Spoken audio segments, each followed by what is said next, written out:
Yeah. You ready? Hey. Let's go.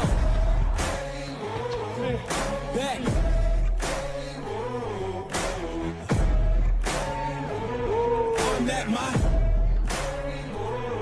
I'm at my prime.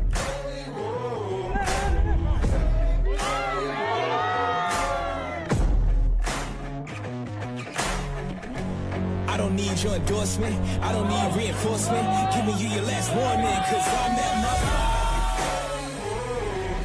Yeah. I'm at my prime. Whoa.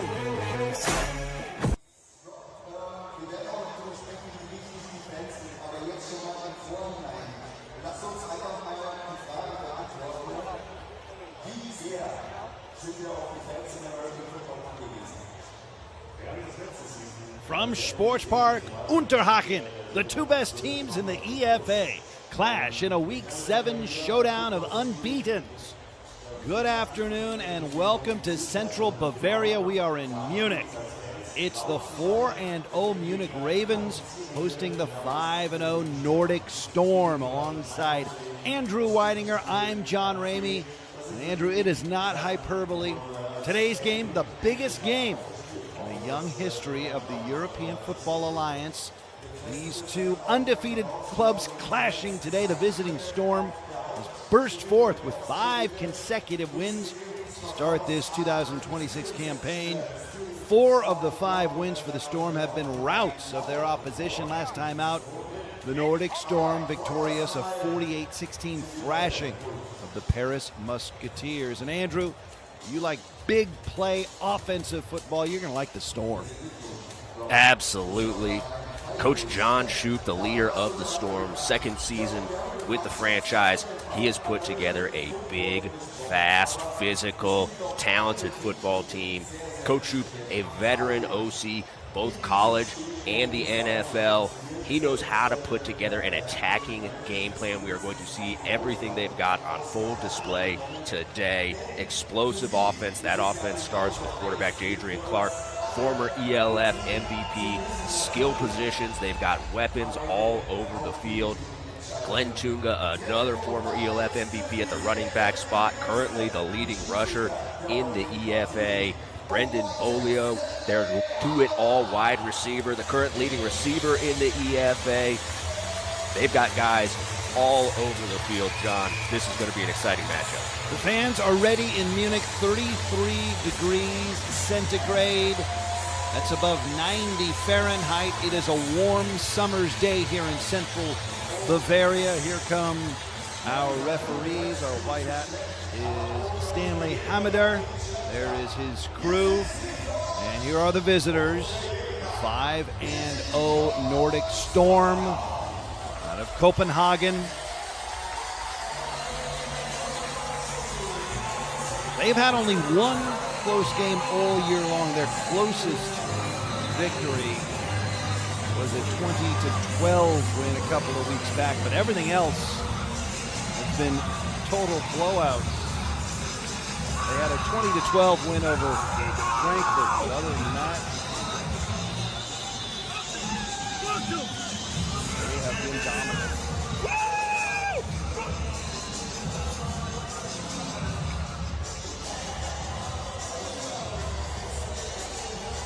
So they are the visitors in the gray jerseys, gray pants, the royal blue numerals trimmed in white. There's head coach John Shoup, veteran head coach, has been an offensive coordinator in the NFL and at the FBS level of college football, top division of college football in the United States.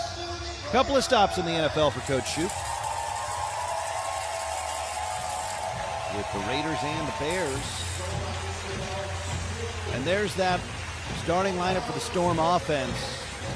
Andrew, you have Jadrian Clark out of Weber State as your clubhouse leader for league MVP this year? Absolutely. Jadrian currently leading the league in passing. He's been on fire. I don't anticipate anything to change today. Jadrian, very much a very consistent player in this league. Going to be interesting against this Munich Ravens defense today, though. There's the head coach, John Shoup. Second season with the Storm. Coached the Storm to the semifinal round of the ELF postseason last year. Shoup played quarterback at Division III Sewanee. And he is, of course, the former head coach of Munich back in 2023. He was the immediately preceding head coach before Kendrell Ellison. And, of course, he was an offensive coordinator in the NFL with the Bears and with the Ravens. And there is Dave the Raven, the mascot for the Munich Ravens, as the home team, 4-0 Munich, gets set to come on to the field.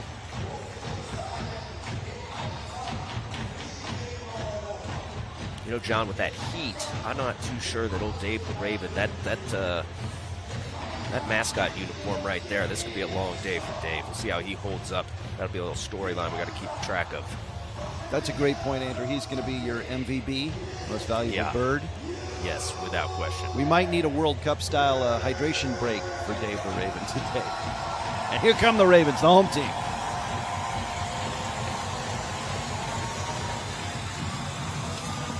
The Ravens rested last week with a bye. They come in 4-0 on the year. Their last action on June 14th, they blew out Prague. Munich's successful formula this year, big contrast to the Storm. The Ravens, they dominate on the ground. They've got the best rushing offense in the alliance. They also have a dominant run defense as well. Your third-year head coach, Kendrell Ellison.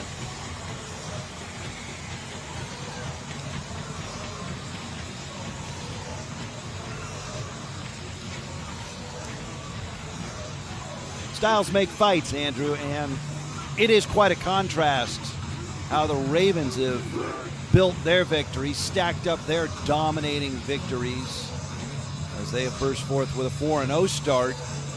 It's old school. It's like the Joe Gibbs Washington clubs of the late 20th century in the NFL. They just push you out of the way.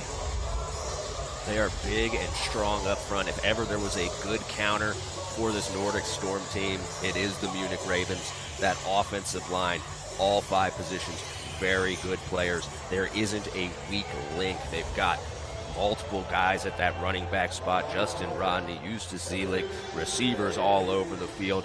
A suffocating defense. We've seen this offense by the Munich Ravens has dominated every time they've stepped on the field. The defense has been opportunistic. They've forced turnovers. They've turned those turnovers into points. We've got a hell of a matchup today. There's the head coach, Kendrell Ellison, in his 3rd season.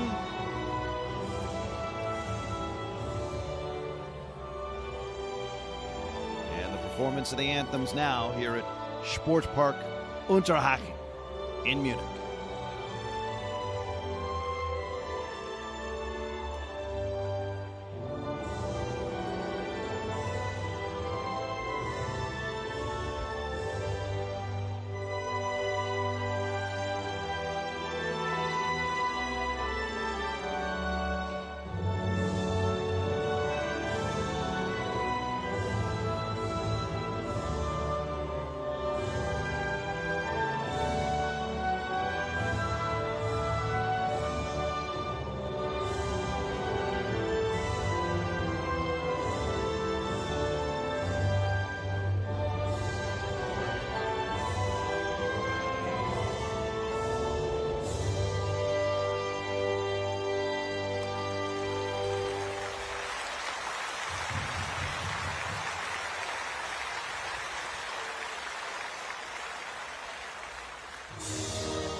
Okay, both anthems concluded, and the faithful here in Munich fired up. And with the warm temperatures, Munich Ravens taking a page out of the old Miami Dolphins playbook, wearing the white despite being the home team. A little bit more reflective of that sunlight, as we mentioned, 33 degrees centigrade, as it's been a hot stretch on the continent. Nordic Storm 5-0 on the year, but this is just their second road game. So Andrew, maybe not quite as tested on the road. Small sample size, 4-0 at home, 1-0 on the road. I mean, you have experience in this league. How different, how much of a challenge are the away venues? Is it comparable to other levels of football, other leagues of football? Yeah, you know, the most interesting part of playing away games in the European League, you're used to, as somebody coming from the NFL, you're used to stadiums with 70,000 people in them, and quarterbacks can operate at the line of scrimmage. They can yell to their receivers. They can use a regular cadence. Here in the European League, with the noisemakers in the stands, and I know the EFA is making some attempts to get rid of some of those electronic noisemakers and kind of artificial noise, but you can get into these away venues with far, far fewer fans in the stands, but just as much volume as an NFL game because of those noisemakers. Very difficult to play on the road in this European League. I never thought about that. Yeah, vuvuzelas and drums, which are absolute pillars of European sporting experience, would make it much louder relative to the crowd size than you would have in the States. I had not considered that. Okay, good wrinkle. And to be honest, the first time we went into an away game and somebody's telling me, hey, we got to go on silent against these guys, I laughed in their face. There's no way, right? There's going to be 4,000 people at the game, 5,000 people at the game, and they were right, and I was dead wrong. You get a couple guys with some horns out there, you got a problem. Week 7 of the European Football Competition. With me is Mr. Frank Rotze. He will be a special guest for today's coin toss. Please, visiting captains, shake hands with your opponent.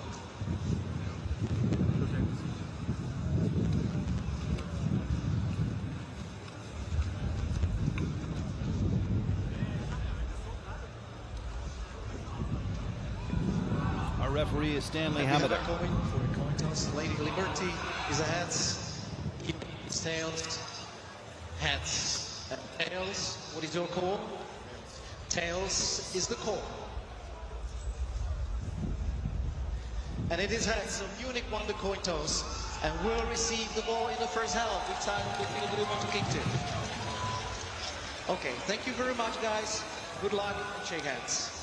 So Munich wins the toss. They elect to receive, and that means right away we will see one of the most exciting players so far in the Alliance this year. Bijan Harris, kick returner for the Munich Ravens, has 2 kickoff returns for touchdown this year. Both of them opening kickoffs. One on opening day for the Ravens, and then one in week 3, which was the second game of the season for Munich. So we'll see Harris in action right away. Munich, the home team, 2-0 at home, 2-0 on the road. They're wearing white. Nordic Storm, the visitors, in the gray. 5-0 on the year, 4-0 at home, 1-0 on the road. Everybody's had their eyes on this Week 7 matchup since it became apparent pretty early on in the season, Andrew, that this would be a big one, and none bigger in the Alliance to this point of the season. You said it best. It's not hyperbole. This is the game of the year. This is the biggest game that's ever been played in the EFA. Let's see how the Nordic Storm come out, see if they can handle the electric Bijan Harris here on the opening kickoff.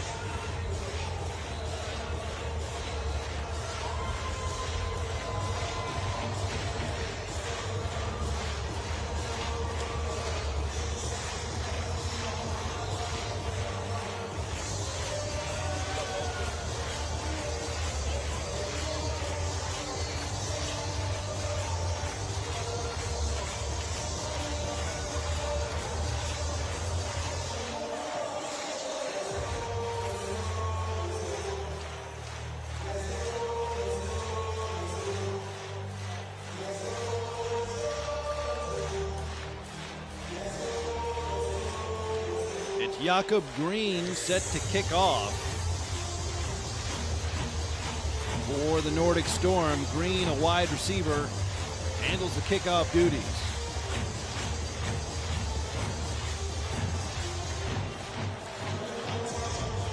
There is Mr. Harris. Don't take your eyes off number 21.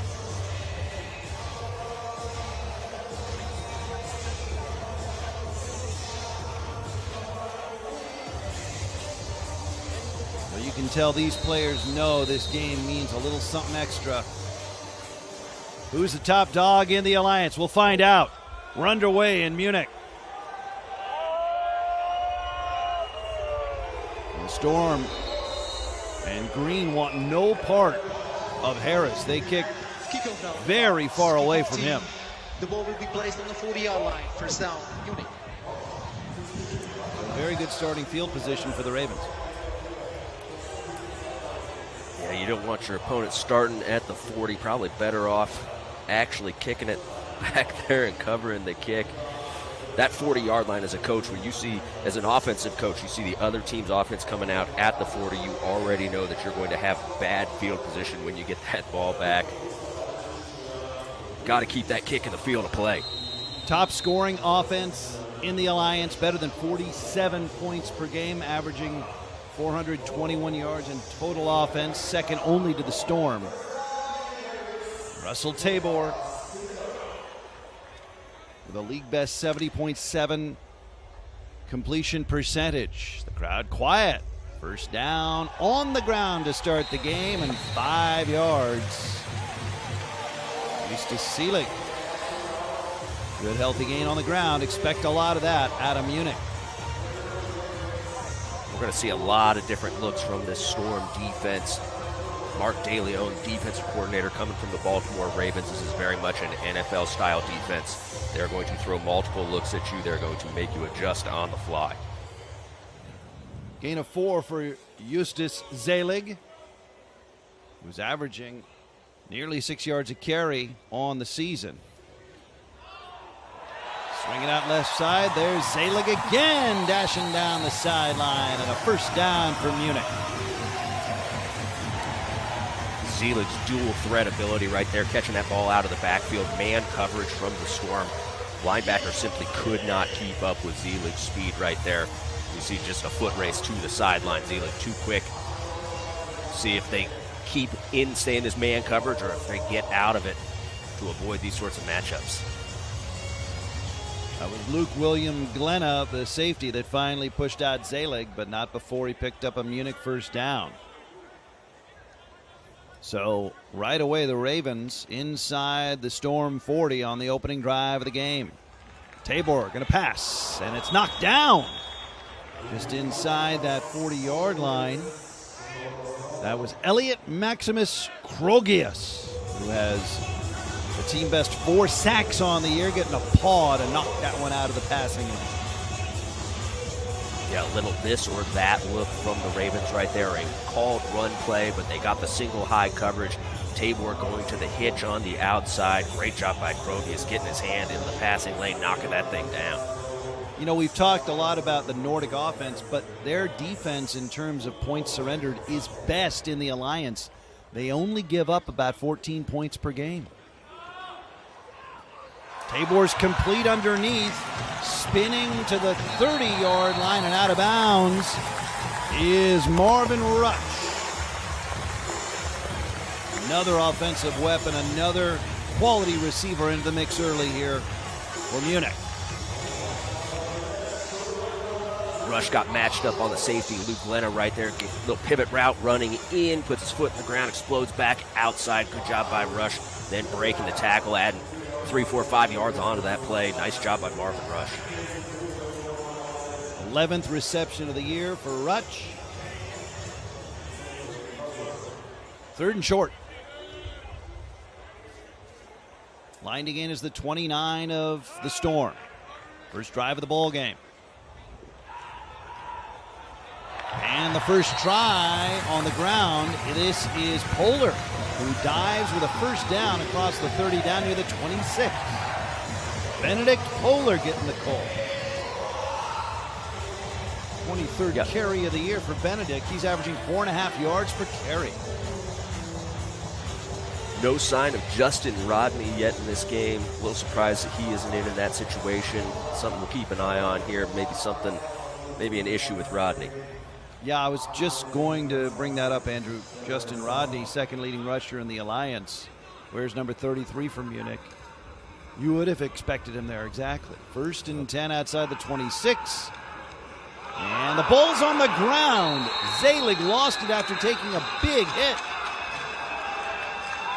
Storm think they've got it. Mitchell Fettig comes away with the ball, but was Eustace already down? Yeah, that's going to be the question. Was his knee down? Mitch Fettig, a great player in this European League for a long time. Right knee might be down before that comes out. Going to be hard to say.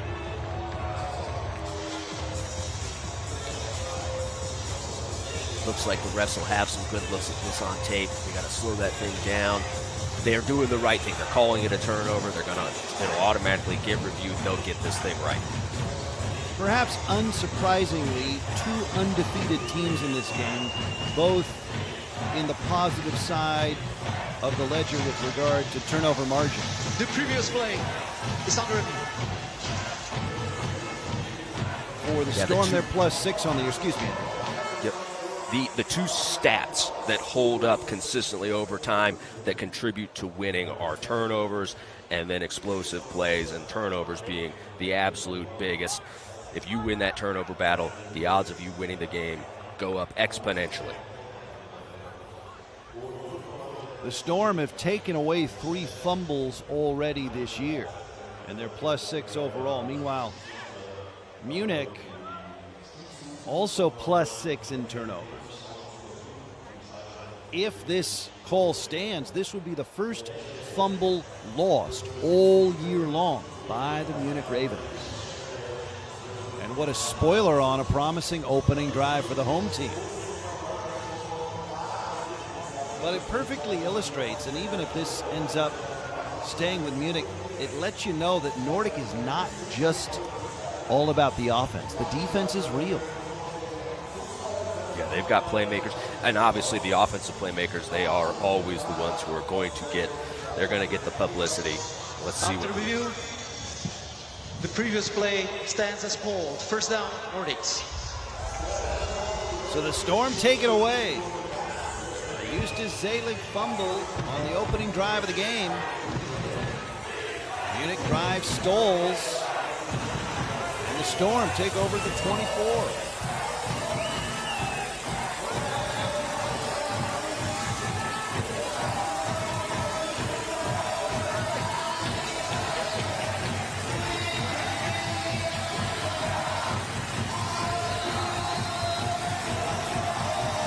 Fettig picked it up, and now we'll see this vaunted Storm offense. First down handoff to the top rusher in the Alliance, and Glenn Tunga spinning around right side as positive yardage.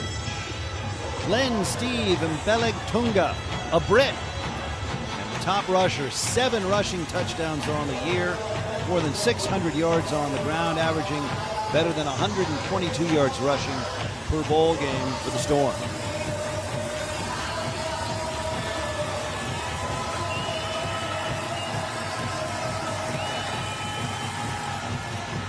Tunga again gets outside. First down and more down the sideline up near midfield. You know, Glenn Tunga coming off that unfortunate Achilles injury week 1 of last season. I spoke to Glenn earlier in the week, says he feels about 80-90% right now, said he had a really good week of practice. Number 1, 10-yard penalty from the spot of the foul, repeating second down. They get the hold on Simon Fons right there. Some of these perimeter holdings in the European League, a lot of times receivers, they go out and dominate on their block. Sometimes it gets misconstrued as a hold. Love to see this one again. Storm with the second best scoring offense in the Alliance behind only Munich. The Nordic Storm averaging nearly 39 points per game. top offense in terms of yardage per game, top offense in passing yardage, passing touchdowns, and yards per catch. And there's a reception to the tight end at the 30-yard line. Tumbling across that 30-yard line is the man with many names, Roberto Atlas de Amorim Miranda, the tight end. This passing attack going to run through Miranda and Bolio. Those are their two primary weapons. They've got an embarrassment of riches in the pass game. Fons and Edwin Almeida also heavily involved in the passing attack, but their two primaries, Bolio and Miranda. You see Miranda right there. 3rd and 3. Fake the run. Complete near side. This is Green on a wide receiver screen. And a first down for the Storm. Jakob Niemann-Green with a reception. And the Storm pick up a first down, despite the holding penalty. Overcoming those penalties, that's huge. Very difficult to do that consistently. That extra 10 yards. It doesn't look like a whole lot. It's hard enough to get a 1st and 10. Much, much harder to get 1st and 20, obviously. Great job converting. 8th catch of the year for Green there. Clark, complete right side, slipping at the 42-yard line, and touched down is Simon Fons, who is flagged for the outside hold earlier in this sequence. We're seeing from the Storm here a lot of shifts, a lot of motions. This is very much a modern attack right here. You can inject this straight into my veins. This is the kind of football I love to watch. The defense, the Munich Ravens defense has not seen anything like this so far this season. It's going to be interesting to see how they fit the run and adjust to all this movement. Funds picking up 4. His 12th catch of the year. Here goes Tunga rumbling up towards the 50-yard line. He's got a first down just shy of midfield. One thing that you notice right away about Tunga is that classic running back physique. He is stout and strong and explosive. He's got that great burst, but also when you hit him, he's a load. Glenn Tunga, the best of the running backs in the European League, and has been for a long time. Former ELF MVP 2 seasons ago. Glenn looks like he's in nearly 100%. From midfield on first down, Tunga cuts back, makes a man miss. First down at the 40-yard line before he's finally stopped. Looked like he might be going forward for more before the Ravens finally stopped him. Nearly 10 yards on that carry if he didn't get a first down. But you see the agility in the hole. Yes, that explosive quickness of Glenn Tunga. There's not a lot of guys in this league who have Glenn's level of explosive quicks and his ability to be shifty in that hole. That's what makes this guy special. Marcos Schlabitz made the tackle to bring him down, but that move by Tunga made the leading tackler, Alexander Reich, miss. Completion bobbled. That could be a fumble, could be a catch and a fumble. That ball squirting all the way to the far sideline, and Munich can't grab it. So if it's a catch for Brendan Beaulieu, it's a very fortuitous bounce of the ball for extra yardage. But if it's incomplete and a flag now, we'll sort this out.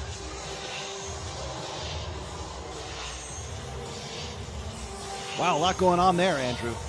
Yeah, a little bit of a comedy of errors. The usually sure-handed Beaulieu. Ball pops out. I personally don't think it was a catch. That thing came out pretty early right there. Hard to say that he had possession. And even if they rule it a catch and a fumble, it's going to come back to where that ball popped out. Can't advance that forward fumble, I don't believe. Let's see what they say. The ruling on the field is fumble out of bounds. However, there is an illegal batting of the ball by the offense, number 85. 10-yard penalty from the spot of the fumble. Loss of down, second down.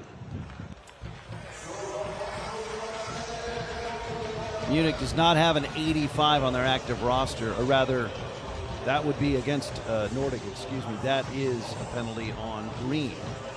So that would be, as you say, an illegal batting of the ball. Yeah, I'm going to go ahead and respectfully disagree with that call right there. That's a mad scramble for that football. That batting rule so that you don't intentionally knock it out of bounds. I got a hard time believing that from about 15 yards from the sideline, that's what he was trying to accomplish. But nobody's asked my opinion, so here we are. Okay, so the line of scrimmage now the 43 of Munich. Ravens fumbled it away on the opening drive of the ball game inside the Storm 30. Now Nordic Storm trying to take advantage of that takeaway. 3 men down up front for the Munich defense. Adrian Clark fakes, sets, feels pressure, steps away, throws long left, leaping catch, not held inside the 20. That was Miranda. He went up high. He couldn't bring it down. Munich's going to have to do this. They've got to get Jadrian to move off his spot in that pocket. If they let him sit there, he will dice them up. Really good job by that defensive front, getting him to move, not letting him set his feet when he throws. Miranda going up to get that, just couldn't climb the ladder far enough.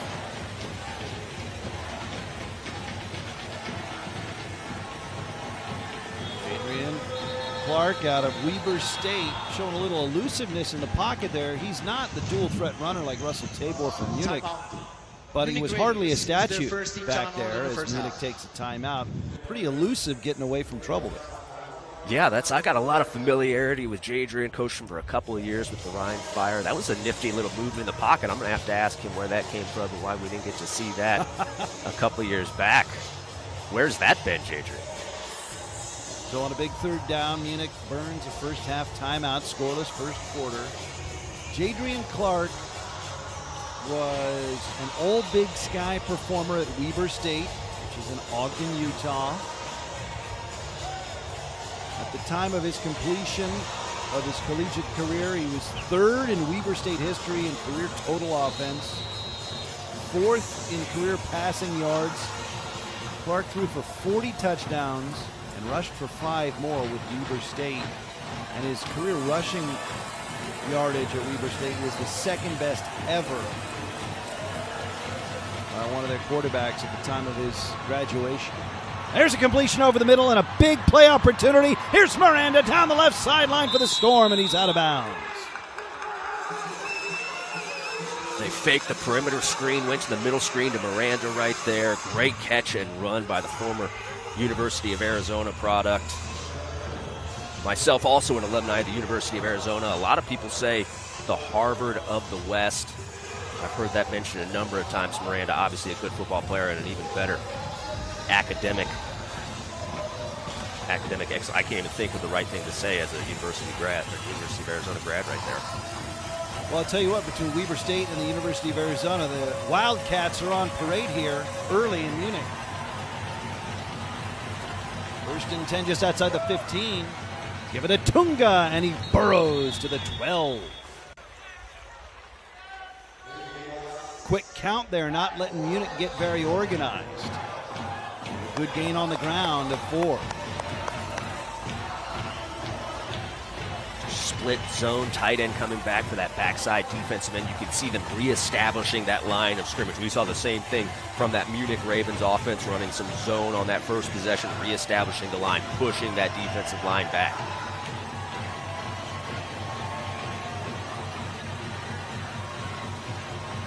Second and 6. Clark guns it out right side, slipping inside the 5, then recovering and putting the ball on the goal line for a touchdown.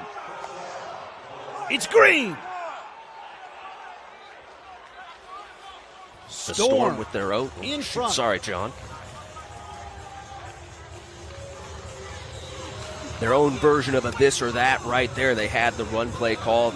Clark throws the quick out to Fons out there. Great move on the perimeter, making one man miss and getting the ball across that goal line before it popped out of his hands. The previous play is on the field review. So the ball pops out right when Green puts it on the goal line. That would mean a dead ball. I'm curious if Green maybe stepped out on the far sideline before he got to the goal line. Yeah, he certainly may have been down just a little bit short of that goal line. You'll see they got the little tiny screen, get a little tiny look at it. Let's see what the ref has to say. Jakob Green, if this call stands, that's his second touchdown catch of the season.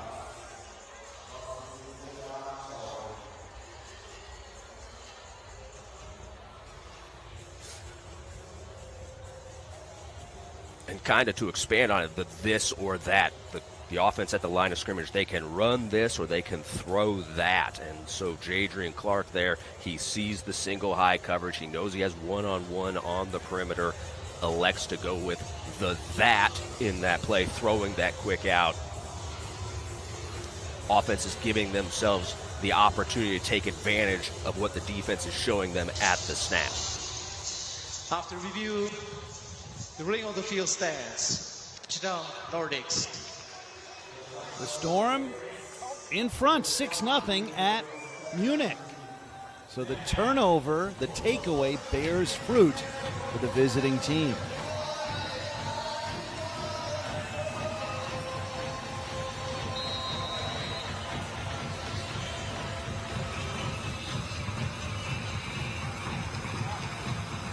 Now Alvin Mats Carl Gustafsson, 18 of 26 on point after tries this year. Good snap. Good hold. Good kick. 7-0 Storm here in the first quarter. Another look at it. Good move by Green to keep his balance inside the 5-yard line with that cutback. Sorry, that is not Green. That is Funds with the score. Simon Funds holding that in. Great move. Funds a very, very good receiver. We tried very hard to get him to Madrid last season. He is right on the cusp of that upper echelon of the European receivers. Your Lewis Geyers, who we'll see here for the Munich Ravens, your Harlan Quofis, those guys probably in that top tier. Funds right on the cusp of being in that tier, an absolute speedster. Simon Cabrera Funds with his 5th touchdown reception of the year. So apologies to Simon for missing that. But either way, the Storm happy to be up. And again, the kick away from Harris goes out of bounds. Kickoff out of bounds. As Green Kicking team, the ball will be placed on the 40-yard line. First down. doesn't want anything to do with the dangerous return man, but twice now they've kicked out of bounds. And that's been something we've touched on multiple times, Andrew, this year, is the respect for the return men by maybe not the most experienced kickers tends to lead to more kickoffs out of bounds than one might anticipate. Yeah, I have a hard time believing that's what Coach Shoup wants there, getting that thing kicked out of bounds. Probably prefer it into the end zone, but like we've said, very hard to find consistently effective kickers. And then when you tell a guy, hey, don't kick it to him, all of a sudden he's caught it in his head, and that thing starts veering off course, and it starts veering off course pretty early. So an interesting circumstance now for Russell Tabor and this Munich offense, the top scoring offense in the alliance. They are behind. Rush sets up in a slot on the near side. Big rush from the Storm. Tabor hangs in there, comes out right side. He wants Rush at the 30. Did he hang on?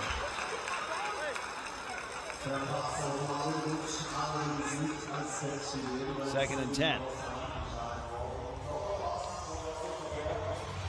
Man coverage from the Storm right there. Again, the swing to Zelig on that first series, not scaring them out of man. Tough matchup there. Hugo Dyrendal, the linebacker, on a quicker receiver, and Marvin Rush. Great job by Hugo keeping up with him down the field and playing through his hands.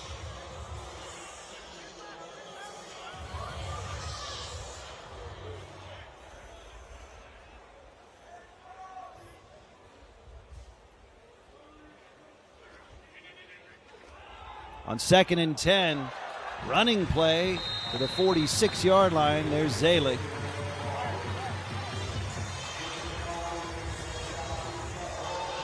Looked like a little pin and pull action right there.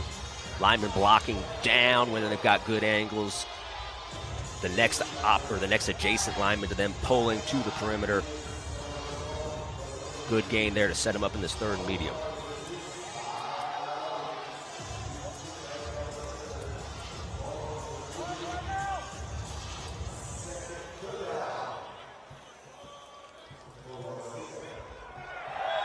Motion on the line.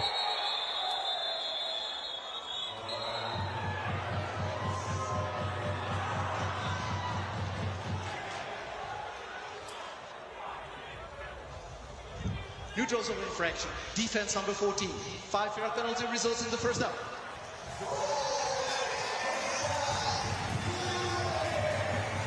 Well, that was a little odd right there. I don't know what precipitated this, but definitely jumping very, very early. Don't know if he saw somebody move or just got a little over anxious. What I do like, the refs blowing that dead. You've got a guy who's potentially got a free run at the quarterback. You don't want anybody getting hurt. The free play is kind of gone away in the NFL. Good to see the refs protecting the quarterback there.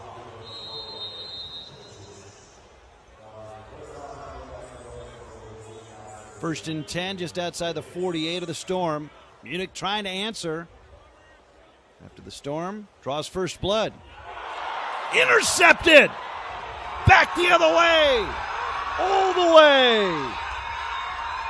Pulled down inside the 5, Zelig. Saves the touchdown. It was Glenna. Great hustle. I thought by he was Zelig. going in. Yeah, it looked like he was gone. Outstanding hustle usage. Zelig, extremely heads-up, smart football player, keeping that thing from getting in the end zone. Another extremely smart, good football player, Luke Glenna. The guy was born to play football.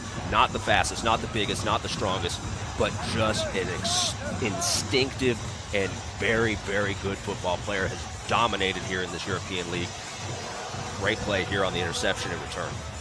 Second interception of the year for Glenna, his third takeaway. He's also got a fumble recovery. And I wonder if Eustace Zelig has ever heard of Don Beebe. He's too young. Way too young. None of these guys know the legends.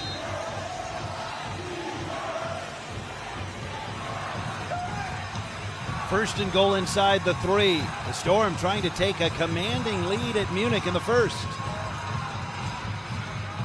Tunga rides his blockers and he's in. Touchdown Storm.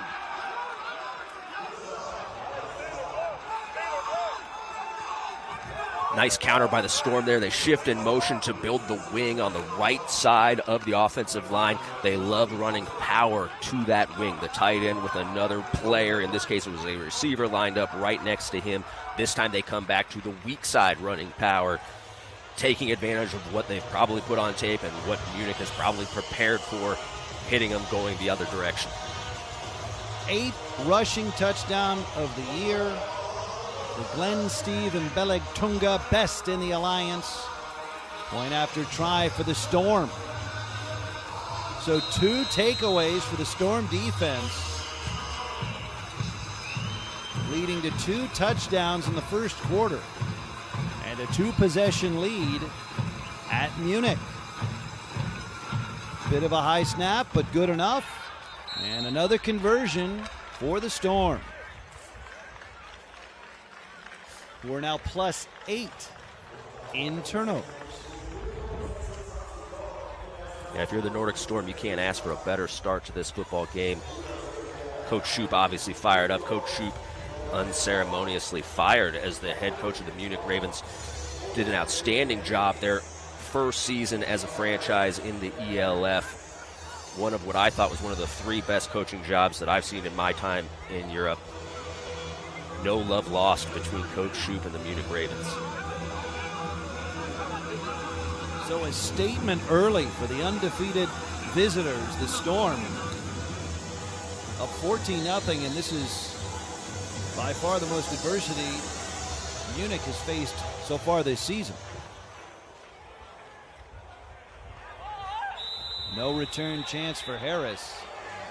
And I guess we can throw out the window what we said earlier about the Nordic Storm not having a ton of experience on the road, having played only 1 road game, a victory. Well, no problem on the road here, at least early. Yeah, you can definitely take that crowd out of the game with a 14-0 lead. That's, like I said, this is best case scenario for the Storm, obviously. Forcing those turnovers, turning them into points. Munich has to find an answer.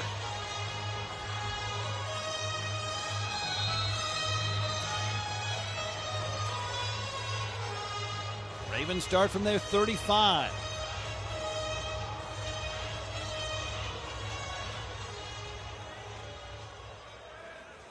The interception of Tabor by Glenna, just the second interception Tabor has thrown this year. First down run gets 3, angling left.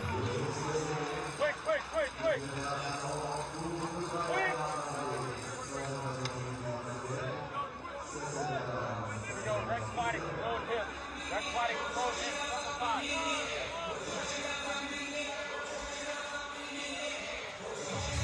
Take a look at that defensive call sheet right there, Coach De Leon with the Nordic Storm. That is a big defensive call sheet.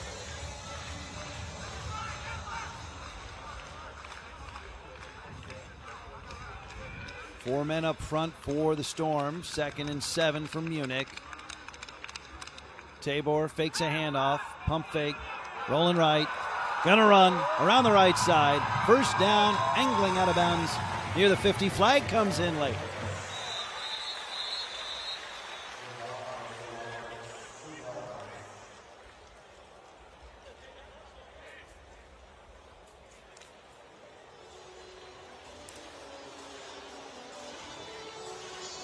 Holding, offense, number 20. Correction, holding, defense, number 25. 5-yard penalty will be added to the end of the round. Automatic, first down. Khalid Adisa, a cornerback, is called for defensive holding on a quarterback run around right end. Yeah, again, we got the this or that. That's a called run play with the option to throw. Obviously, we can't see the defensive hold right there. It would have been a quick game route. The coach in me doesn't like the call, but again, we can't see it. Tabor, the quarterback for Munich, is the 7th leading rusher in the alliance, and the 2nd leading rusher on the team behind Justin Rodney, who we have not seen today for Munich. Okonkwo, the tight end, on the right side. Throw it caught right side inside the 30, spinning out of bounds at the 22. Okonkwo, who was in motion before the play, pulls it in for a big gain. The Storm bringing the blitz here. Munich going with their own version of tempo. The Storm bringing that blitz. The best way to get a team out of blitzing, to hit them down the field when they do it. 1st and 10 of the 23. Munich taking a couple blows early, trying to respond. Looking for Stanley, diving effort, incomplete. Would have been a brilliant catch at the goal line by Stanley, and a great effort to make it close. Malik Stanley, big physical receiver, almost dug that thing off the turf right there.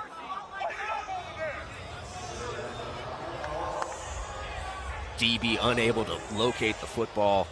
That was very nearly a touchdown.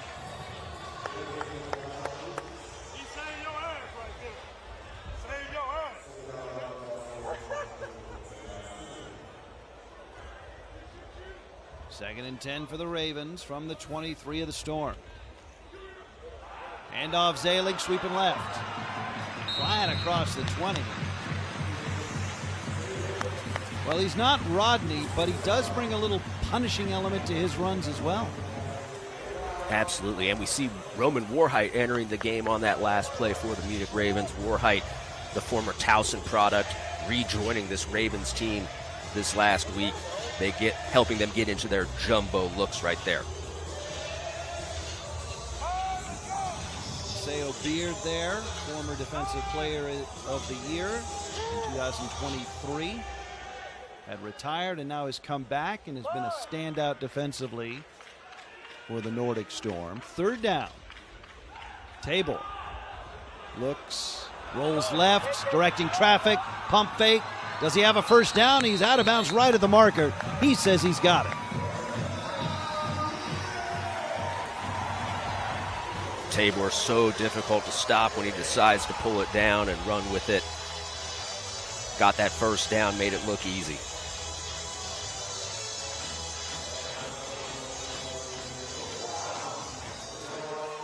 So a methodical march here from Munich, true to form.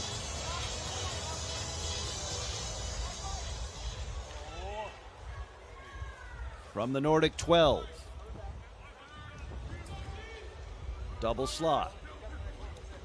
Four-man rush for the Storm. Tabor into the end zone. Dragon. As the Ravens on the board.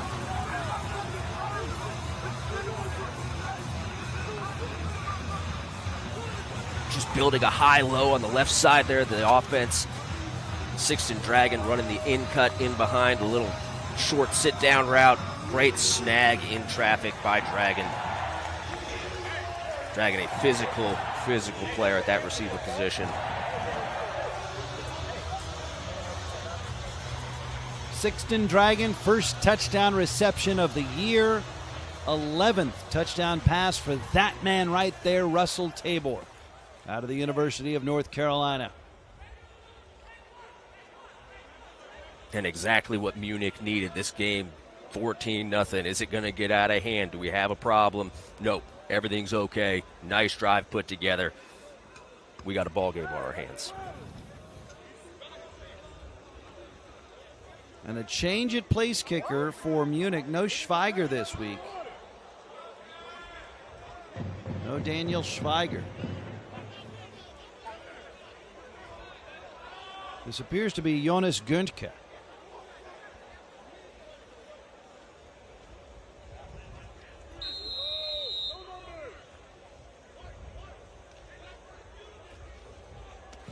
Point after try.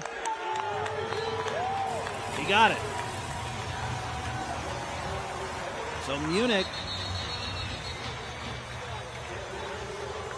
is on the board. No turnover on this drive, and they find Pater.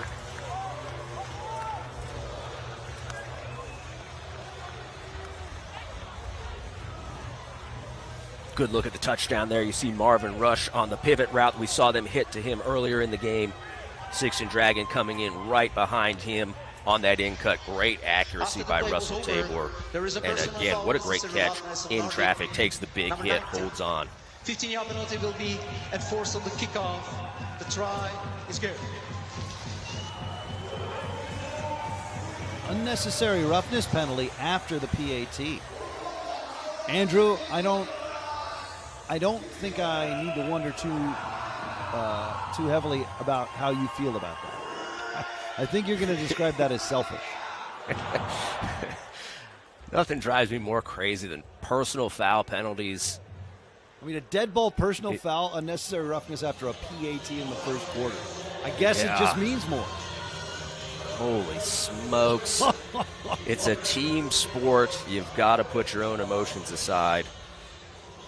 And it was against the Storm, so Munich kicking off from midfield.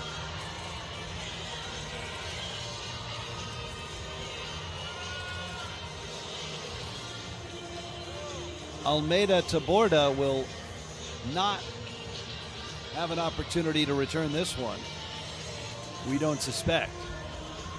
Looks like we got Sixth and Dragon turning around after the touchdown. Nice work. Now you get to kick off too. Let's see what Sixton can do with his feet. So we had Jonas Güntke on the PAT, we believe. And now Sixth and Dragon kicking off. No Schweiger, no problem, at least so far for the Munich kicking game. And as anticipated from the 50-yard line, Dragon booms this one over the end line. How about that? 100% kickoff for touchback for old Sixth and Dragon. Will be placed on the 35-yard line.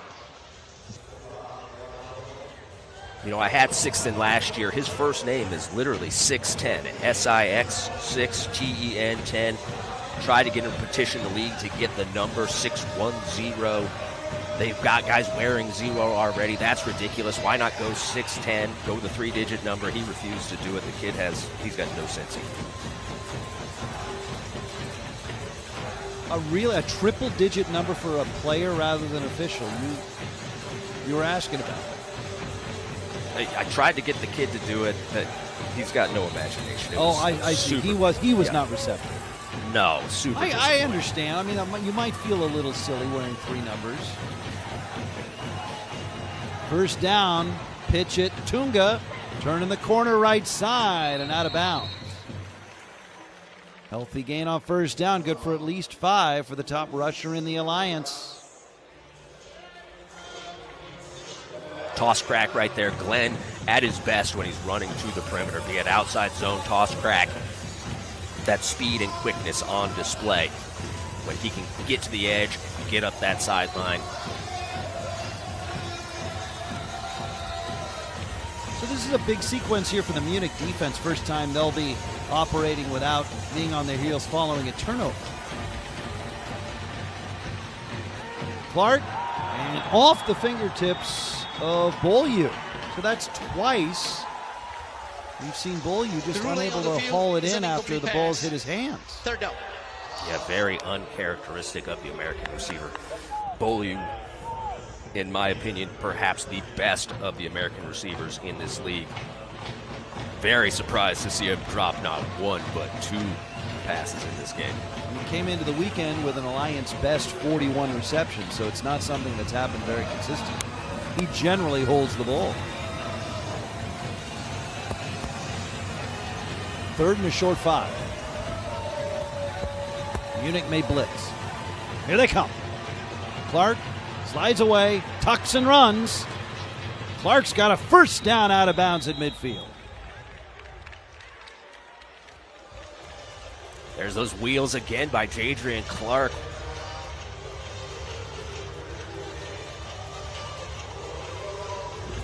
You can't criticize his speed. Okay, don't hold the ball out. Don't taunt your opponent. Jadrian lucky he doesn't draw a 15-yard penalty right there. Oh, he was just directing traffic, just telling his blockers where to go, Coach. I hope so. I feel that's a poor decision. Tuck that ball away, get what you can, and get out of bounds, Jadrian. 1st and 10, Storm just on their side of the 50-yard line. Could be the last play of the first quarter. Screen pass. Buried. Tunga. Minimal gain. That was blown up by Alexander Reich. Top tackler on the Munich Ravens defense. And 15 minutes are history. We're at Sports Park Unterhaching. The first quarter. And full of fireworks the first quarter. 2 takeaways by the Nordic Storm, leading to 2 Storm touchdowns. But Munich had an answer. We go to the second. The visitors in front.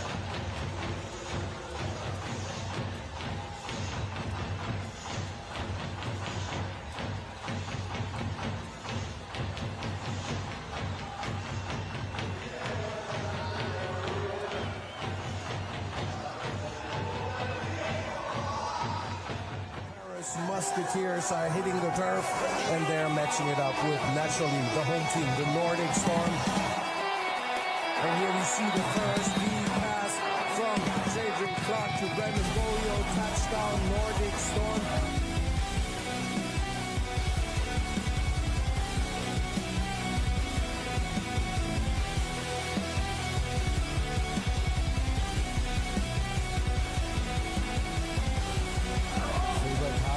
Makes a fake pass to the end zone. Touchdown by Roberto Miranda. The next strike of the Nordic Storm offense.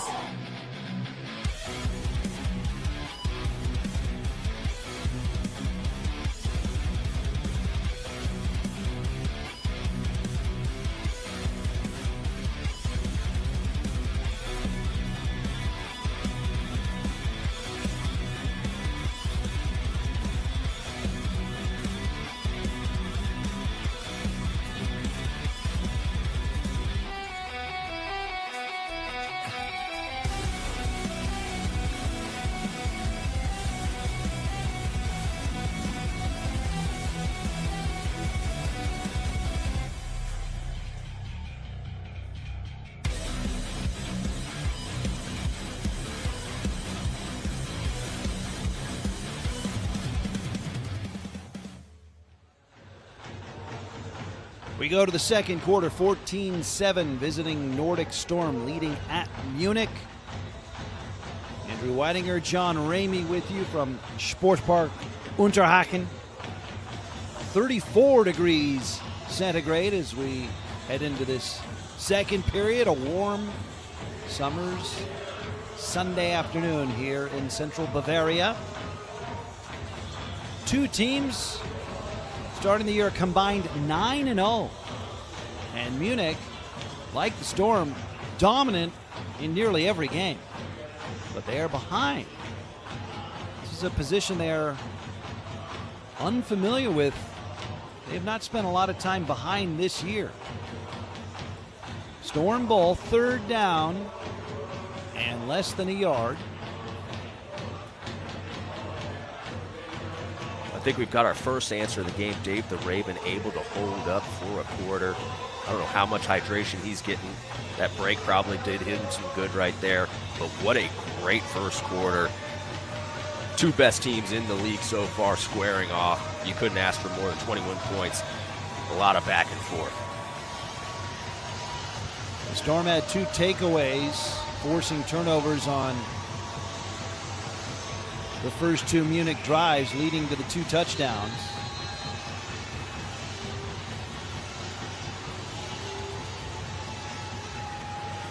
Munich had an answer their most recent drive. Second down. Swing it right side. That's complete. Inside the 35 to the 30. Backpedaling down to the 26. And that's a catch for Brendan Beaulieu. He's got a big gain down deep into Munich territory. So that wide bunch there by the Nordic Storm, they're in a box count situation. They're going to count the number of defenders designated to stop the run. And if there's more than they can block, they're going to throw that bubble out to Beaulieu. Roberto Miranda got to be very, very careful that he's not blocking down the field there. That was very close potential offensive pass interference. You can block within 1 yard of the line of scrimmage before that ball is caught. Alexander Reich, the tackle for Munich. First down, quick count, handoff. Bowling forward is Mbelik Tunga. Smashing straight ahead for the Nordic Storm.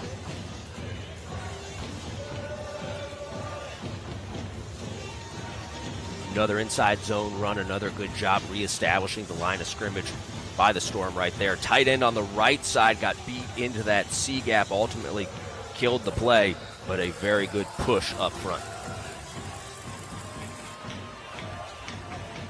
Jadrian Clark going under center. Tunga 7 yards deep, old school. Quick throw left side, a little off the money. Green couldn't hold it. Incomplete.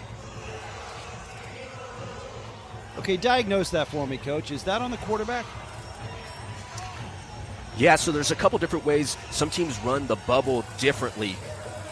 I believe the Storm would be a team that are just push and work laterally so the quarterback can throw it straight on a line. You don't lead him up to the line of scrimmage. Hard to say without having seen them throw a lot of bubbles. Gotcha. Where the blame should fall on that rep right there. Is it, there's a very fine margin for error. Third down now. That's incomplete down the middle. Looking for Edvin Almeida Taborda. Clark wants a foul. He wants a flag.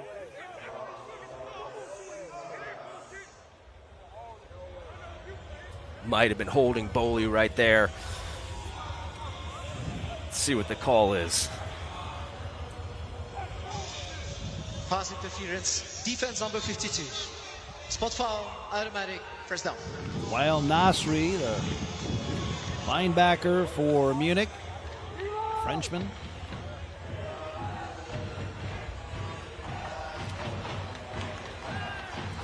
I like disagreeing with officials, but I'm going to have to agree with that. Yeah, and look, there are worse fouls than tackling Beaulieu on the third down. I mean, top receiver in the alliance, sometimes that's going to be your only play.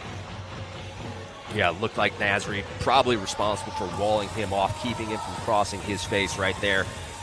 Knew that he had a problem, went to grab him, just didn't get away with it that time.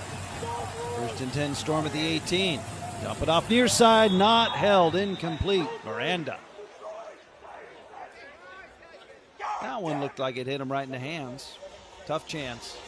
2nd and 10. Maybe a little behind it. Got to figure out this drop situation. We got 3 drops on balls that were thrown less than a yard down the field. Another run play with a read right there. They're reading the overhang defender with that split zone action. And if that defender or safety just outside the tight end comes in, they throw outside. And if he stays out, they hand it off inside. Clark with the right decision. They just got to figure out how they're going to execute that play. Offset I formation in the pistol.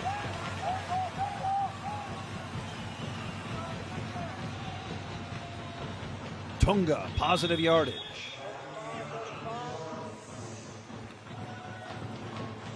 Buckram off the bottom of the pile for Munich. He got help.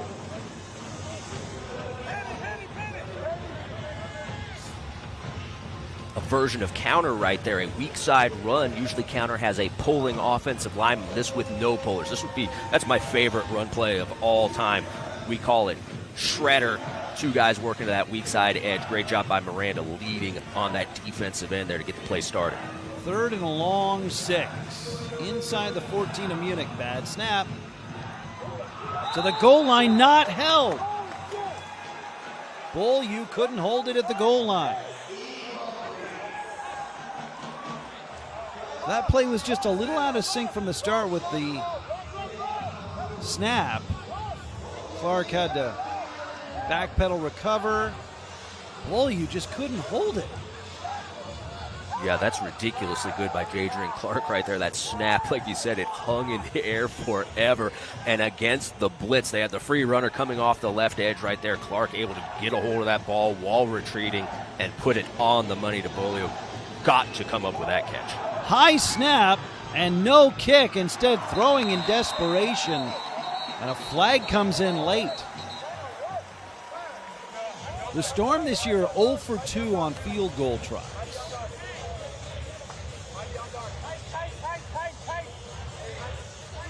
And that play was in trouble from the start with a high snap. Which is interesting because the 2 PATs we've seen today have looked very functional, and they are 20 of 28 on PATs kicking this year. Nordic Storm fans remember last season as they started the year, they missed something like 7 or 8 consecutive. I'll stop here for the ref.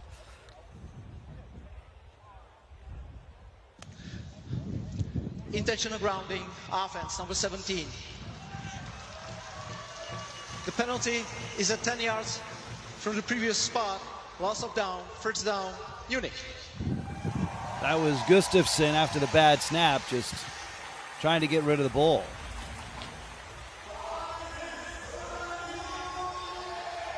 Yeah, and probably the right call right there. You know, the Storm had significant issues with their kicking game at the beginning of last season. It looked like they had them solved up to that point. And to be honest with you, I am shocked that Coach Shoup did not go for it on that 4th and 6. I have to imagine that the drops playing a role and a factor in his psyche right there. Coach Shoup and I coached together with the Rhine Fire. We would drive together to every practice. And if I know Coach Shoup, he loves going for it on 4th down as much as I do. Very shocked they didn't go for it there.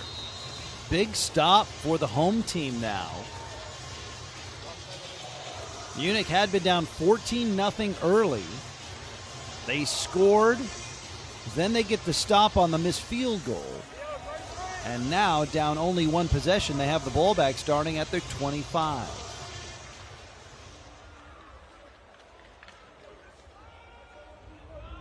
Handoff. Not a lot there. Zelig on first down. Penetration on the left side of that Munich offensive line. Somebody turn that defensive tackle free. Don't want to turn a defensive tackle free on an interior run. Not the recipe for success. So the plot really thickening now.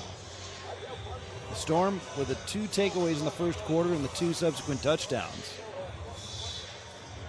But now Munich, and it's funny, you know, the Ravens play this methodical grinding style, and the game has kind of settled into a style that would benefit Munich. Here's a blitz. Tabor, can he get away? No! Down he goes. The Storm bring the blitz. Tunazo, excuse me. That was Hugo DiRendo. Everybody in the backfield there. Yeah, great initial penetration by Ludwig Myron right there. Hugo cleaning it up in the pocket. Good job by the Storm containing Russell Tabor on that blitz, not giving him a lane to run, ultimately getting him on the ground. 16th sack of the year for the Storm defense. They came into the weekend with the second most in the Alliance. Again, pressure and the throw to the far side. Stanley says he caught it, and he did. Great throw, great catch under pressure there. No question, exceptional operation there. Third and extra long, facing the blitz again. Tabor avoids it. Great cradling there by Stanley to get the hand under the ball as he went to the turf. Yeah, and I think that knee was down on the ground. That's why it was a completion. You can see him there falling out of bounds at the end, but it looked like his knee down in bounds before he went out. That, of course, is the title of a book by legendary head coach and broadcaster and Hall of Famer John Madden, the late John Madden. One knee equals 2 feet. Offense. Number 78. 5-yard penalty, still third down. A great book. If you love gridiron football, John Madden, one knee equals 2 feet. Anybody rushing to buy that right now, you got to make sure you use our affiliate link, though. Otherwise, we won't get paid on that. Andrew, would you believe I earnestly made that recommendation out of the bottom of my heart and my passion? I do. I couldn't help it. I had no choice but to chime in. That was good. I apologize. No, we probably should have one.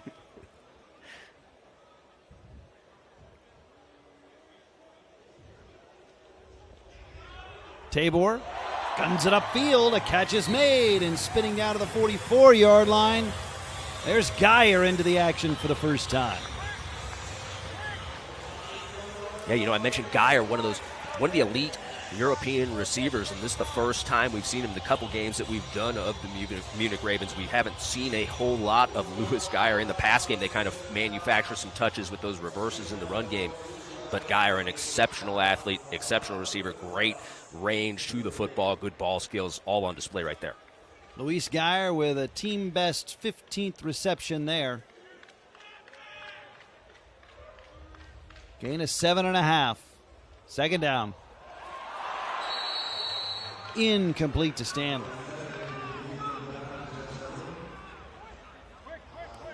We got some sort of epidemic going on with the drops.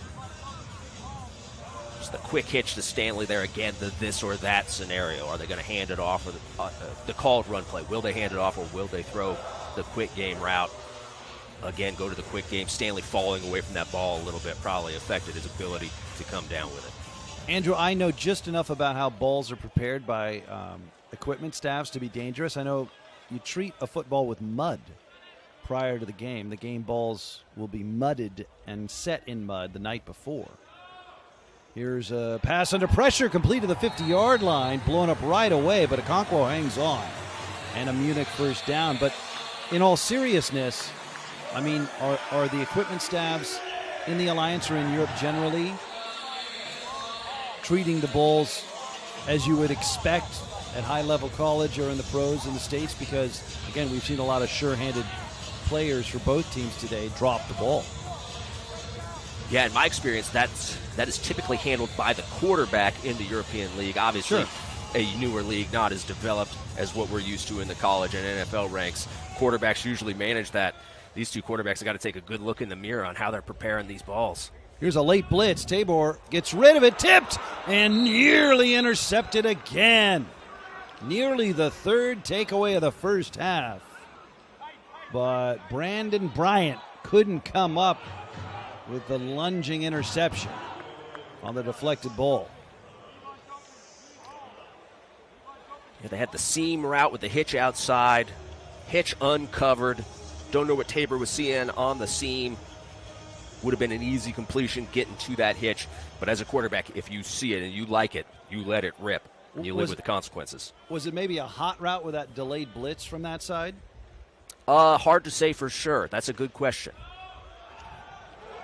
Polar up the middle. He's dashed after an 8-yard carry. Grogius the tackle for the Storm.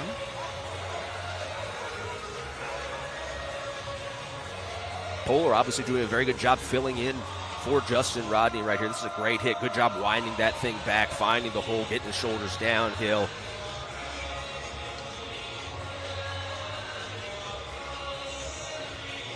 Can be tough for a guy who's got a Justin Rodney and a Eustace Zelig ahead of him to get his touches, and Polar taking the advantage of his opportunity right here. 3rd and a short 3 for Munich. Now in Storm territory. A lot of bodies on the line. Tabor with a flag down, trying to go right. Buried short of the first down. Helmet coming off of Tabor, but a flag was down.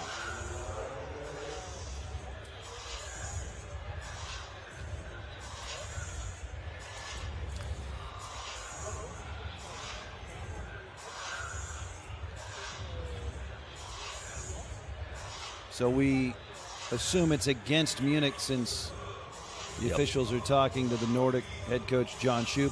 We assume if he'll want to take the penalty or not. Yeah, my best guess says, well, it looks like he's signaling a hold. I thought maybe they weren't everybody set with that shift. Timing of the flag. Illegal formation. Yeah. Yep. Offense, number 55. 5-yard penalty, 3rd down. That's the tackle, Chinazo Abobi for Munich. And that could change this play call significantly now with the line of scrimmage back to the 47 of Nordic. 3rd and 7. 6.5.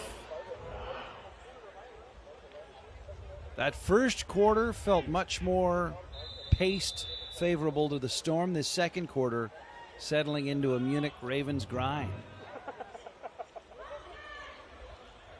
Again, an armada on the line of scrimmage for the Storm defense.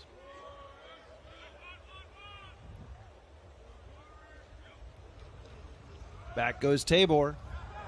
Protection breaks down. He throws up a prayer, and it's incomplete.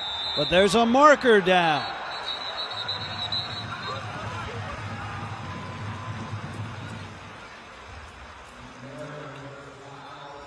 Again, we get the man pressure from the Nordic Storm. Where those markers are at, you have to assume some sort of defensive holding.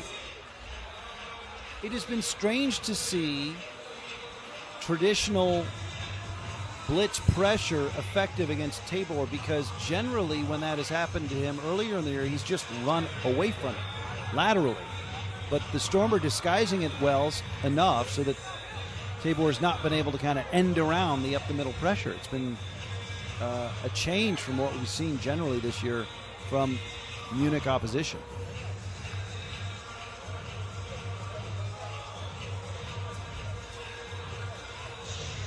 Pass interference, defense, number 14. Spot foul, automatic, 1st down. Well, good little tug there on the jersey you saw on the replay by Maceo Beard.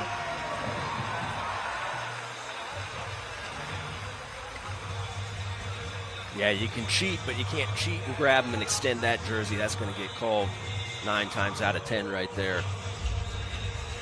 Maceo hoping it was the 1 out of 10. Not so lucky on that rep.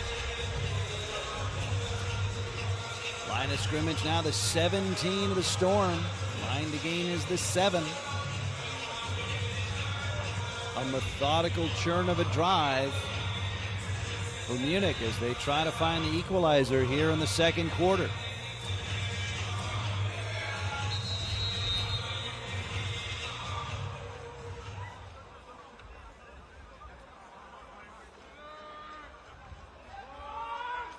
Stanley split left, he's alone. Geyer on the right. Fake the handoff, Tabor pressured, retreating, flag down. Pass into the end zone, incomplete. May have a hold as possession was breaking down for Tabor.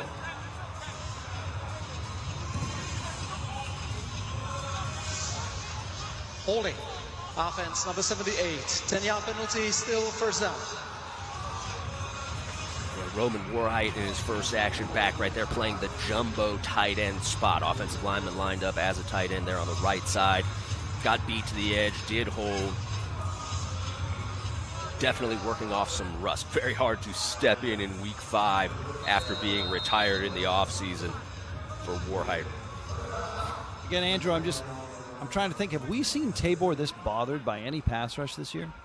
No, and you made a great point. This Nordic Storm, this blitz package is compressing that pocket and keeping him in it. Pressure he has to now deal with that he can't just escape from. Quarterback draw. Ooh, is he hit? Gain of 1. Again, Ludwig Myron coming screaming downhill on that quarterback draw. Coaches for the Nordic Storm speak very highly of Myron. They say potential candidate for Defensive Player of the Year in the league. Great diagnosis. Oh, and here's the hold. You can see there, Warheit. Tough draw coming out of retirement off your couch in week 5 and getting asked to protect the edge against one of the best teams in the league.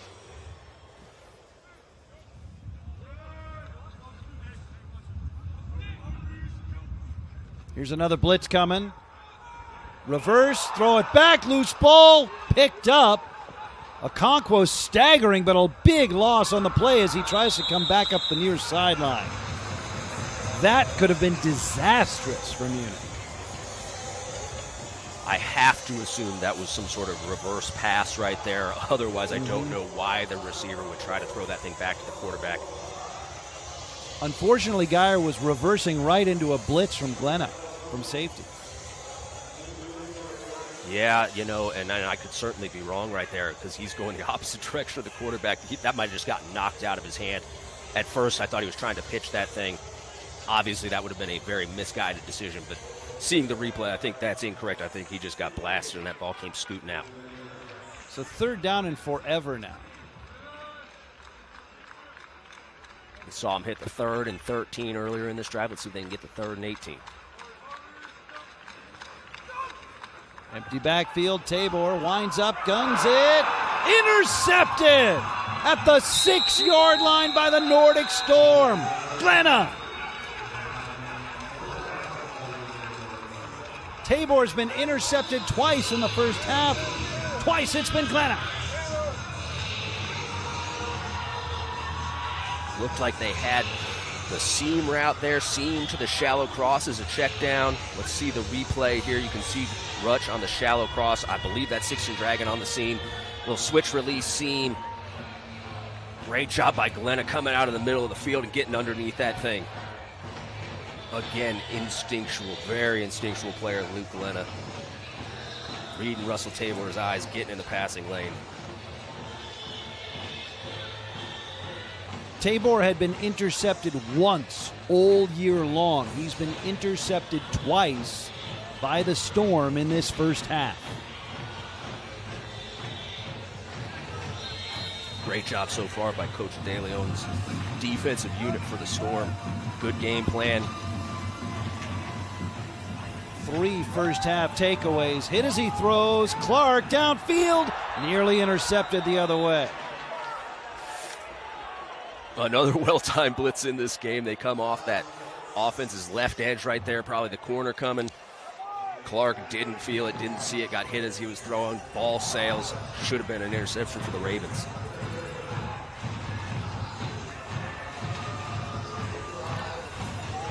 When you blitz those secondary defenders, very difficult to pick that up. Somebody usually has a responsibility, like a linebacker, two-way safety, or two-way corner. And when you don't see a lot of those secondary blitzes or your second read blitzing, you can lose sight of it. And all of a sudden, in a big game, they bring that blitz, and you're not ready for it. Whistles and maybe a timeout here. Timeout. Nordic Storm, their first team timeout in the first half. So both teams with 2 timeouts left, plus the 2-minute warning still to come here in the second quarter.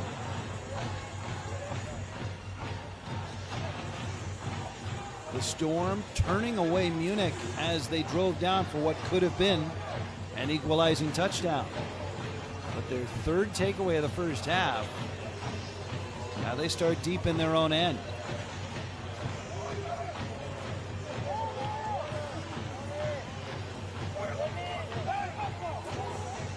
So we have seen excuse me, Andrew, we have seen 2 interceptions of Tabor in this first half.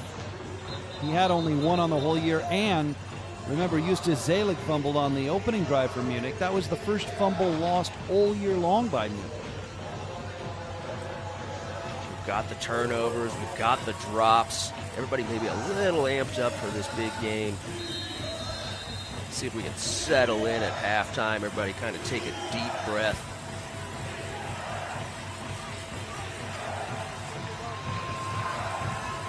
Second and 10, pistol formation. Quarterback 5 yards back of the line. Clark turns, hands off. And a punishing run, a bruising run, angling to the right side for Glenn Steve and Belitunga. You see another counter there, Andrew? Yep. You got your pullers going there to the weak side. When you can run the ball effectively on 2nd and 10, as a play caller, it makes life very easy. 2nd and 10 is not a good situation. You throw an incomplete pass, now you've got 3rd and long. You run the ball and you get stuffed. You've got 3rd and 7, 3rd and 8. Great job there on that counter. 3rd and 4 now, much more manageable than those 3rd and long situations. 3 wide receivers left. Clark throws left, coming in, and not held again by Brendan Beaulieu. And again, that looked like it hit him on the hands. Big crowd there as the Ravens defended it well. It's at least the 3rd time they haven't executed in the screen game. They had that defensive front moving in the wrong direction. If they can catch that, that's got a chance to be a big one. Very surprising to see them not executing up to their standard here in this first half. That's a big 3 and out produced by the Munich defense after the turnover. Gustafson to punt. Gets it away from inside his 10. Harris says nah.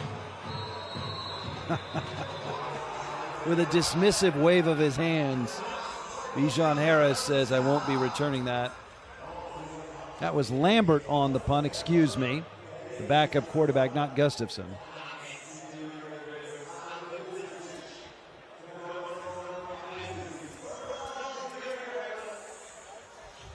Yeah, the Storm waste the opportunity given to them with that great interception. Storm offense unable to do anything right there. That was a tough series. Got to figure out this drop situation. Got to figure out how to execute the screen game. Don't abandon that run. Get Glenn Tunga rolling. Good field position starting from the Nordic 40. Tabor throws underneath, complete. Okonkwo, the tight end, to the 35 before he stood up by Glenna and Co. Completion on first down.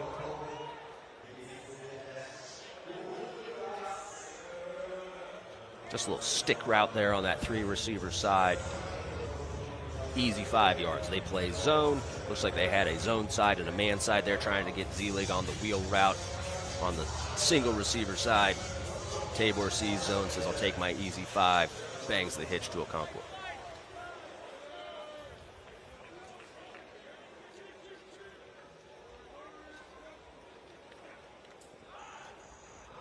Zelig, first down. Still on his feet inside the 25. Justus Zelig being featured more on the ground in this game than he has at any point this season. No Justin Rodney, and Zelig doing well.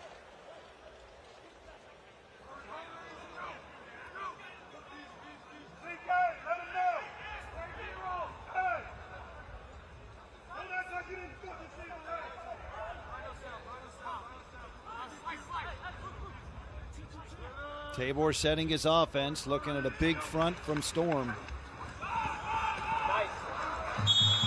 And they're running right at that big clump of guys right up in the box there. Zayla going inside the 20. Is that how you solve that, Andrew?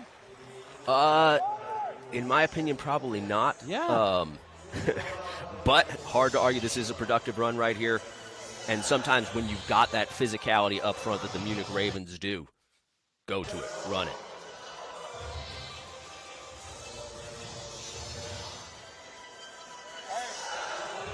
Yeah, usually when you see 6-7 guys in the box, it's not line it up and run right at him, but it's working.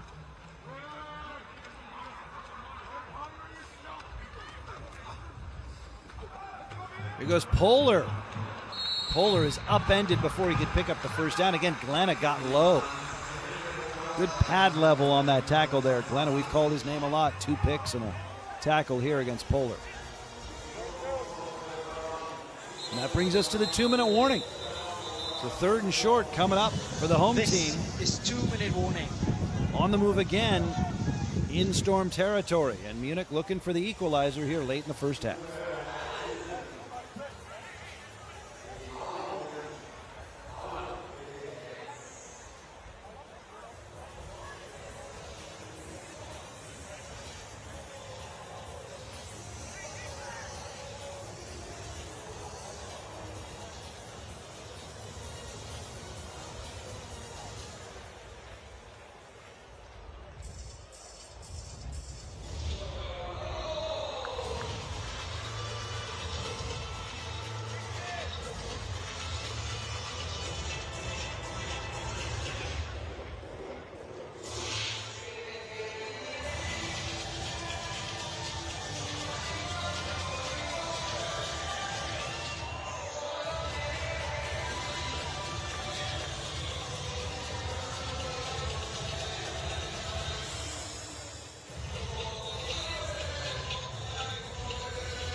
Andrew Whitinger, John Ramey with you from Sportpark Unterhaching in Munich. Battle of unbeatens. The home team, Munich Ravens, 4-0, visiting Nordic Storm, 5-0. Biggest game of the year thus far in the European Football Alliance. The home team, Munich, down 14-0 early. Now on the move, deep in Storm territory, with opportunity to tie this game before half. If Munich, Andrew, can get this game level at the break, surviving 3 first-half turnovers, got to think that might favor the home team in the second half. Not a lot of teams are hanging in a game when they've turned it over 3 times and had 0 takeaways. Handoff on 3rd and short. Poehler keeps his feet and cartwheels down to the 12-yard line. 1st and 10, Munich. Really good with the ball control right here and a great point. If you can survive 3 first-half turnovers, a huge deficit like that, and if they can take this thing into halftime all tied up, that is a huge victory for the Munich Ravens.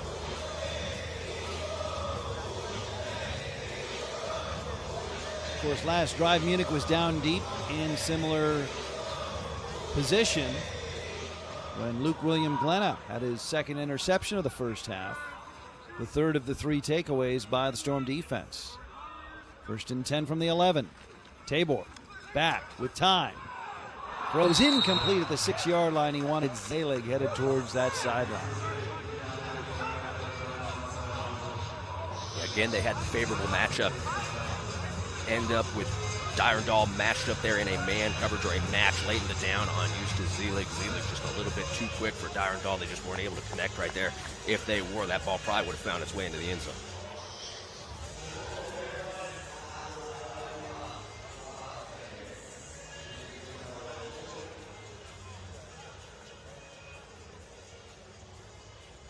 Well, we had hoped this would be a good one, and it has been. Approaching the 30-minute mark. 2 best teams so far this year have been pretty evenly matched. Here's Zelig taking it in. Touchdown, Munich.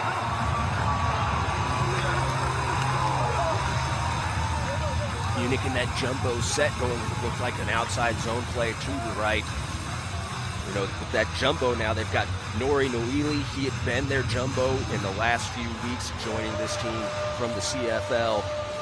Now, Noili starting it, looks like that left guard spot. but still able to get into the jumbo, an embarrassment of riches for the Munich Ravens in that offensive line room. They can rotate 6 guys in there at all times. Justus Zelig, his 3rd rushing touchdown of the season, and now the Ravens a point after try from tying this up. And we're level at 14.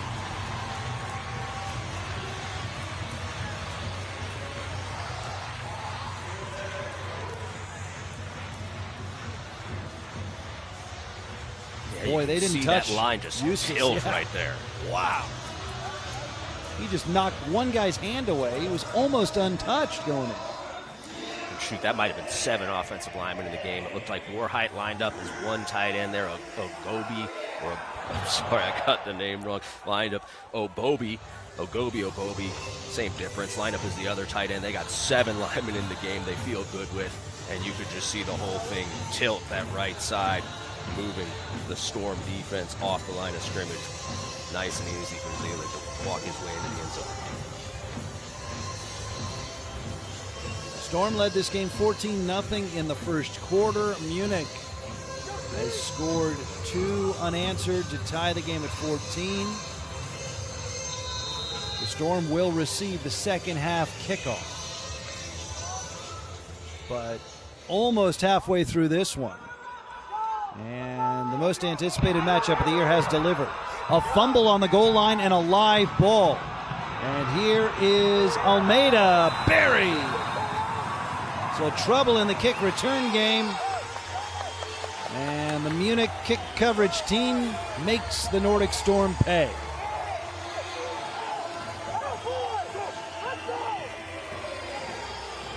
Great kickoff by Sixten Dragon right there. The receiver filling in as the kickoff guy, puts the thing all the way down to the goal line.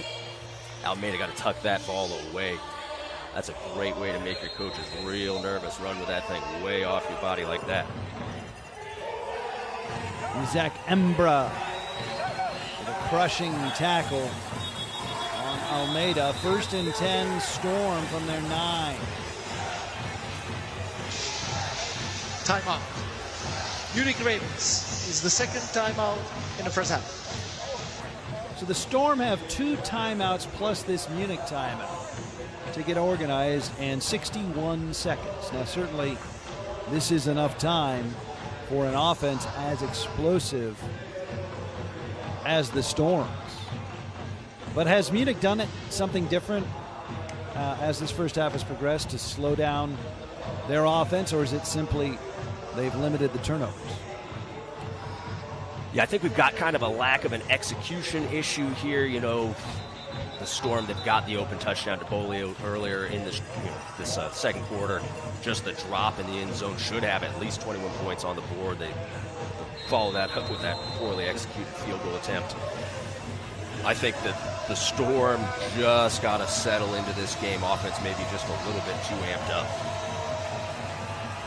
Clark from an empty backfield is complete down the middle. And that's Bolio between the hashes. Clock turning.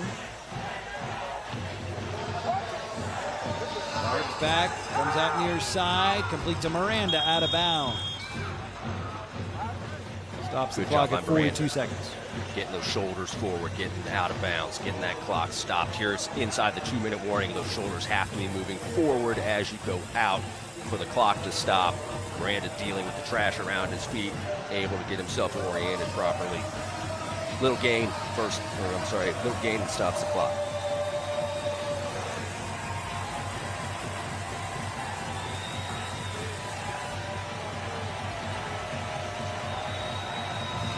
Second and 7, line to gain is at 31. Clark winds up, goes down the middle. He's got his man across the 40 to the 42-yard line. It's Funds who had a touchdown in the first quarter. And now do they burn one of those timeouts? Nope. I would think that they probably should have right there. Yeah. Down the middle, caught at the 40-yard line. Bolio breaks it, and he dashes into the end zone for the Storm. It is a good thing they didn't listen to me. Great job not calling the timeout. They just flipped the play over. They ran the Chevy concept to Fons on the play right before that on the right side, a little stick route with a glance or a deeper slant route coming in behind it. Flipped it over on that play, throwing it to Bolio on the left. Great job on the catch, breaking the tackles, and that celebration there, a little bit of a shot at Bijan Harris. That's kind of his celebration. Bijan Harris in the preseason, a little Instagram post, tagged a number of the best receivers in this league, saying he was coming for them. Call me old-fashioned, but if you're going to make a post like that, you can't be giving up touchdowns. Brendan Beaulieu, top receiver in the Alliance, came into the weekend with the most catches, most yards, and most receiving touchdowns. He's got another one. And it comes here in the final minute of the first half, just after Munich had tied the game at 14. A broken tackle, and then nobody's going to catch Brendan in the open field.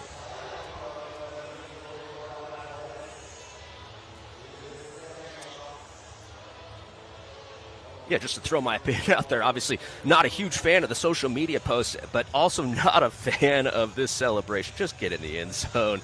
I don't know why we got to go through all this. Just go score. I also don't know why it affects me. You know, at least you have the self-awareness to understand that. Yeah.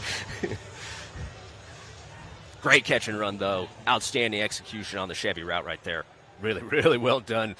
Horrible field position, and they turn it into 7 points in the matter of 35 seconds or so. Well, it's interesting. We had just talked before the start of that sequence about what Munich had done defensively to slow down the Storm, and you had said it's mostly execution. As again, the kick goes away and out of bounds. Kicking team. The ball will be 17 seconds on the 40-yard with line. this First down. drive starting at the 40-yard line. Munich might have an opportunity, maybe, before the end of the half. But, yeah, you said it was execution, and right there, the Storm found the execution, and it crystallized in the blink of an eye. It's funny how good things happen when you don't drop the ball. That's good coaching. Hey, guys, I got an idea. How about we go out in the second half and don't drop it? Yeah. So the Storm, right before the end of the half,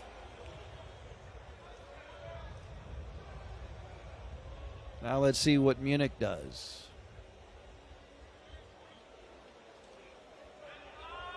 Tabor dumps it off underneath. Here's Stanley. Stanley to the 47-yard line, doesn't get out of bounds. And Munich earns a timeout, their final timeout. 7 seconds to go in the half. There's a little designed shallow cross screen right there. Everybody else not necessarily running routes to get open, but running routes to set up blocks. Good play call to get this drive started. You know you're going to get the completion. Are we going to get enough yardage to get ourselves in a position where we can attack or not? Munich Ravens is their third and final team timeout in the second half. So 7 seconds. This is likely going to be something like a heave downfield. Yeah, probably just enough time if they wanted to run a quick out, get out of bounds, something on that sideline and get it out of bounds quickly, see if they could get themselves a little bit closer, make that Hail Mary or shot a little bit easier. But a tough situation. 7 seconds, very like anything inbounds is going to be the last play of the half.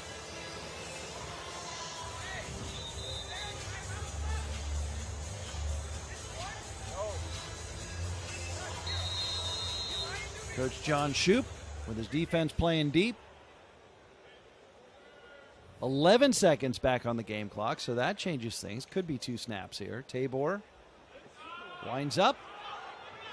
Throws right sideline, intercepted. Again, the third interception of Tabor in this first half. Spinning and out of bounds with his pick is Elliot Maximus Krogius. First pick of the year for Krogius. The end of the first A half. look that Munich probably not prepared for right there. That was a very NFL style. They've got Krogius there on the sideline, hiding out on that sideline, looking for those out-breaking routes. All those gray jerseys blending together. Didn't see Krogius standing there. Great hands by the defensive end. And that punctuates a brilliant defensive first half with regard to takeaways for the visitors, the Nordic Storm. 4 takeaways, 3 interceptions of Munich's Russell Tabor, and it is the visitors in the gray and the Honolulu blue with a 21-14 lead at Munich. It's a battle of the unbeatens. Come on back for the second half in Munich.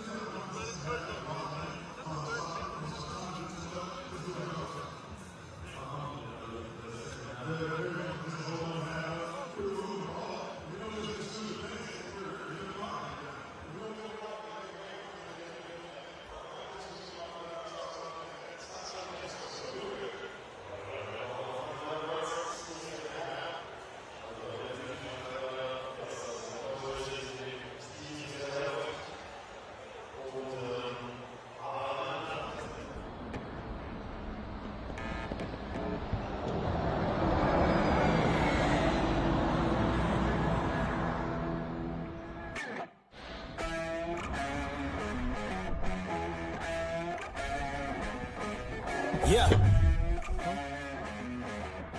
You ready? Hey. Let's go. Back.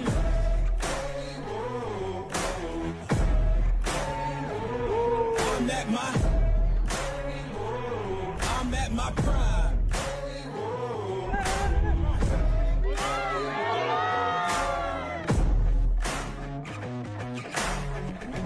I don't need your endorsement. I don't need reinforcement. Giving you your last warning, cause I'm at my prime. Yeah. I'm at my prime. Whoa.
Yeah.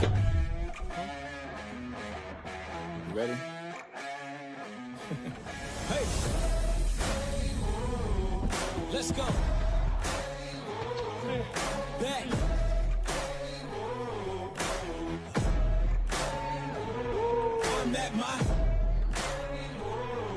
I'm at my prime.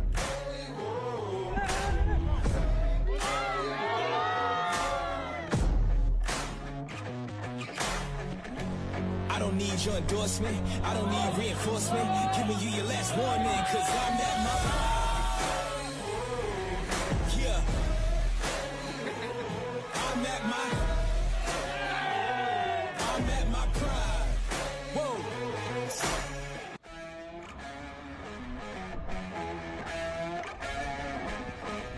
Yeah. You ready?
Getting set for the start of the second half, 21-14. Nordic Storm with 4 takeaways, including 3 interceptions of Munich's Russell Tabor in that first half. Andrew Whitinger, John Ramey with you, the visitors. Nordic Storm, quarterback Jadrian Clark, coming in 5-0. Great first half for Clark. Munich, the home team in white, 4-0. Battle of unbeatens. And a somersaulting return across the 35-yard line. It was Almeida. It'll be interesting to see how the Storm approach the second half. We haven't seen very many attempts down the field. Shot plays, big explosive plays, a hallmark of this team. We haven't seen much of that, especially with Tony Anderson out of the game. Tony going on IR earlier here this week. You would think probably a weakness in that secondary to be attacked. Tony, one of the absolute best defenders in this league.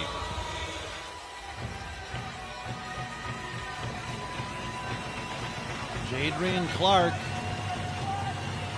hands off. 1 tackle broken, and out across the 41-yard line goes Glenn Steven Belegtunga, top rusher in the EFA.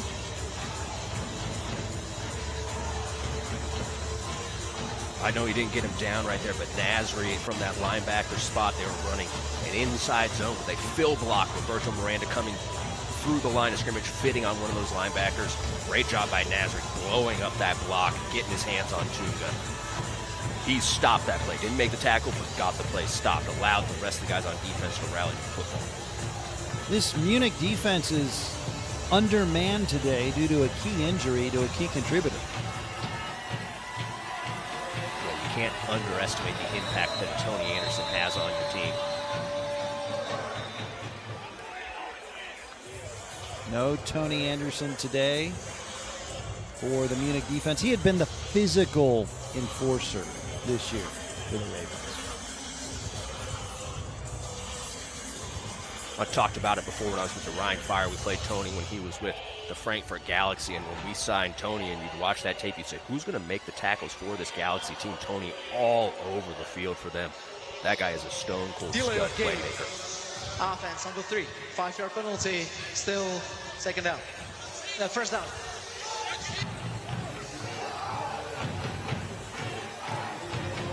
Jadrian Clark not happy with that delay of game. I don't blame him. I don't know how you can delay a game here. Second play of a half. There's a 0% chance that play didn't come in quickly from Coach Shoup on the sideline.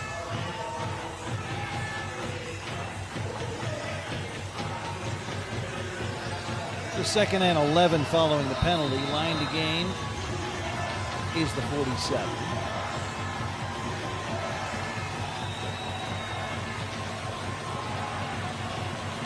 Funds nearest the sideline on the near side. Double slot. Throw it down the middle and a completion. Just short of the 45-yard line. That is Miranda, the tight end.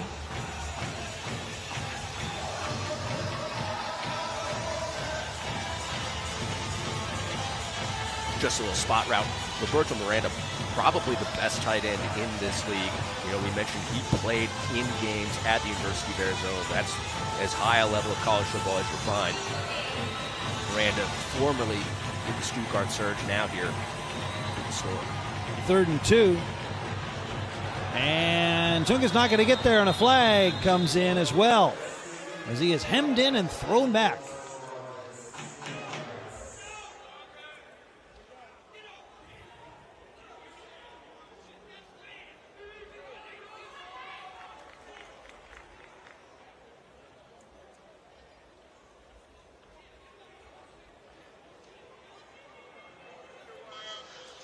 Holding, offense, number 78.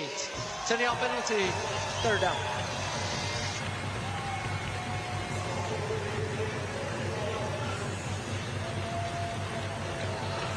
And so they've got the inside zone with that slice block from the tight end coming back across the split flow. Tackle not anticipating Tunga bouncing that thing outside. You can see his right arm there gets a little extended. Draws the hold. Puts him in his third and extra long. So third down, call it 12. Three-man front for Munich. Clark directing traffic in an empty backfield. Goes left, caught to the 40. Gotten inside, spinning for a first down, and lunging across the 47-yard line is Jakob Green. That's a big-time play right there. You can throw a 5-yard route and turn it into a 14-yard gain. That's when things are working well. Really good job making the first man miss. There we see, Schlabitz in. Could have been potentially where Tony Anderson's standing right there. Again, Munich defense missing a very, very key contributor. First and 10 from the 49. Clark winds up. Goes downfield off the fingertips of the 31-yard line. He wanted Almeida. Just a little too long for him. Second down and 10. A little hard to see with the camera angle, but I think that's one of those shot plays that talked about opening here this second half. Double post and the deep crosser coming to it. We saw Willie Patterson score on that yesterday. Huge win for the Prague Lions. Jadrian and Almeida unable to connect there. Could have been a big one. Second and 10.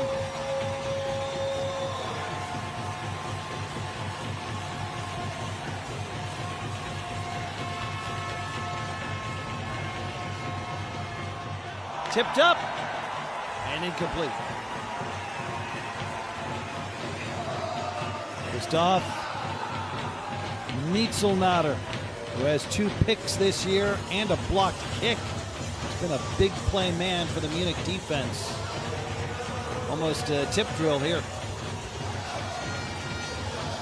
Yeah, play action off that inside zone with the fill. Looked like maybe a comeback route there on the perimeter. Great job by the DB breaking on that ball, getting that thing batted up in the air. Almost got the pick, about a finger's length away.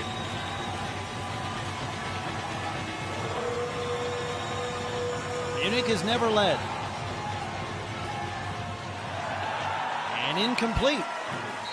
And so the Ravens defense now forces a 4th and 10 decision for the Storm at midfield.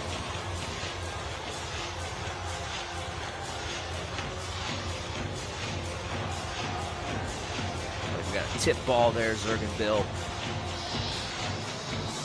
Getting his hand up there in the passing lane, forcing the punt. Are you surprised Coach Shoup is punting?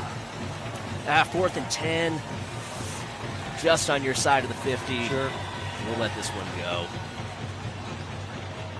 Lambert inside the 20. Harris picks it up, runs into his own end zone, coming to the near side, trying to turn the corner. Harris to the 10. Harris to the 20. Harris cuts back across the 30-yard line on the opposite side of the field from where he fielded that punt. Oh, my goodness. Great return. Looked like that was going to be a great punt, pinning them down deep in their own territory. Harris flips the script, flips field position, flips from the right side to the left side, flips everything. Really good job digging him out of a potentially bad spot. I just cannot imagine any special teams coach in the world advising any return man to return that punt from that spot in the field. And then Harris retreated into his end zone so he could complete the reversal of field. And yet his athleticism, his speed, and his vision allows for about a 30-yard return. Remarkable. Sometimes your players transcend their coaching. Wow. A great example right there. Munich down 7 with the ball, and the home crowd gets quiet for Tabor and his offense. Completion to Malik Stanley on the right side, and he is popped on the far sideline. That was Mitchell Fettig lowering the boom after Khalid Adisa had tied up Stanley following the completion. A couple of big corners here for the Storm. Adisa Good size. Maceo Beard, good size. Great job getting Stanley held up, letting Fettig rally to the football. Big hit from Fettig.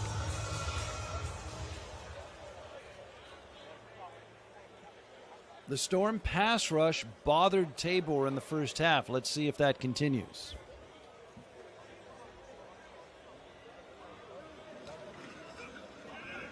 Tabor has time. Complete on a crossing pattern to Zelig, who keeps his feet and then is tackled after picking up a first down to the 50-yard line. That low center of gravity of Eustace Zelig right there almost sneaks through here.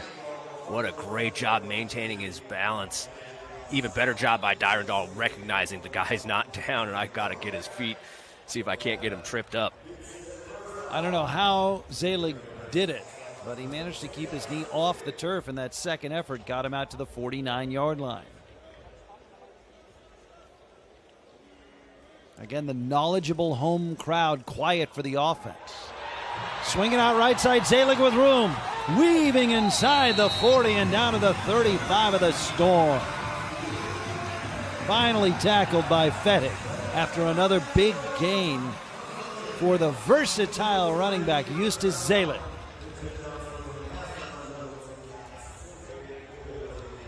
Can't say enough good things about Zelig. Great hands. Nice touch on that ball by Tabor, getting that thing over the defensive end. Zelig Zelig's a bit explosive in the open field. Like a mini Marshall Falk. Very mini version. And I say that with nothing but love for Eustace, who I had last year in Madrid. One of my favorite players. Trouble for Tabor. Keeps his feet, dashes to the sidelines, and turns what could have been a very negative play into a gainer. Great improvisation by Tabor right there. This was a bad slapstick situation. Yes, that is a bad situation, and he makes it a good one. Gotta keep contained on Tabor. Cannot let him get to the perimeter like that. Too explosive a runner. High snap, spin your wheels, pressure's on. Wow. Not a lot of quarterbacks at any level are making that play positive yardage.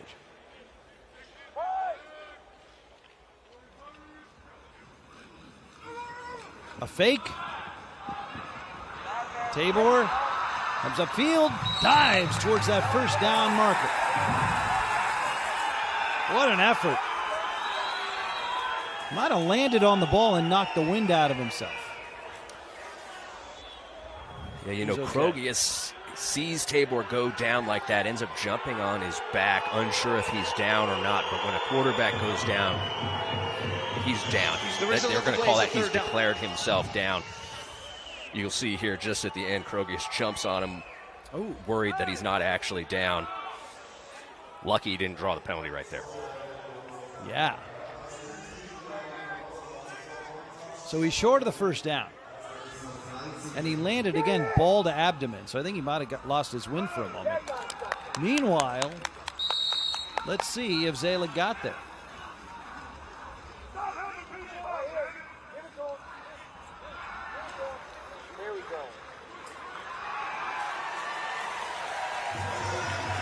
First and 10.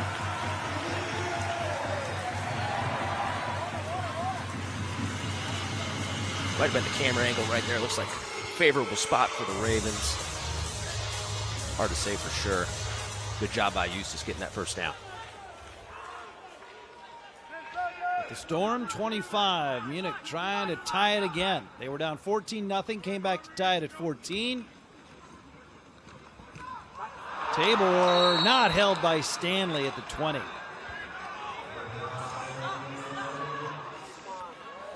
The drop epidemic continues. I think this is the second time we've kind of seen Stanley kind of falling back away from that, trying to get into the running phase before he's got that ball secured. We saw it on a hitch earlier on that right sideline. Everybody got to kind of lock in, make sure we're getting that catch before we start running.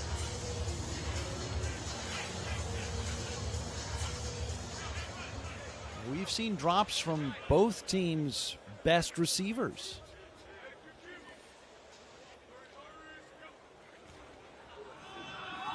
Zelig sweeping right. Good lateral pursuit from the Storm. Modest gain. Yeah, great pursuit there, stretching that thing out to the sideline. You can again see that right side of the line, again tilting, getting good push there. But the Storm defense able to extend that thing, make it go flat out to the perimeter. Everybody rallying to that football instead of letting it cut and get downhill. 3rd and 9 for the home team, Munich. The Storm scored in the final minute of the first half to break a 14-14 tie.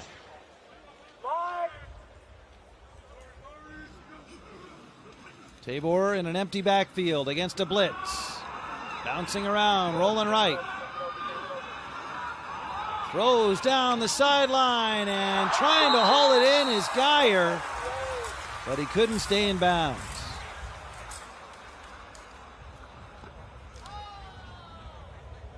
Great effort by Geyer. Looked like, as far out of bounds as that was, looked like it had a real chance for him to get his feet down there in bounds.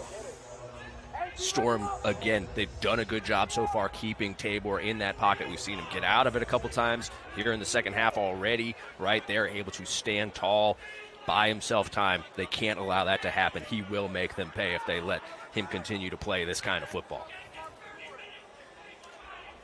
Maybe not quite as close as I was selling it right there, but a good effort. Good job getting his hands on that ball. 4th and 9. Offense still on the field. Remember, no Daniel Schweiger, the usual place kicker this week for Munich. Not on the active roster. Tabor. Little kind of half jump pass to the end zone, incomplete. Okonkwo wants a flag. Attempted back shoulder semi-jump pass. The result of the play. Munich runs out of downs. Turnover on downs. First down, Nordic. I know the Munich fans, they're going to be calling for a penalty there in the end zone. They dodged a bullet here, though. The receiver on the left side didn't realize they were in jumbo, and the jumbo offensive lineman on the line of scrimmage covered up by the receiver. That's an illegal formation. Didn't get flagged. Obviously, that probably could have drawn up a penalty there in the end zone as well. Everybody dodging bullets here at the beginning of this half.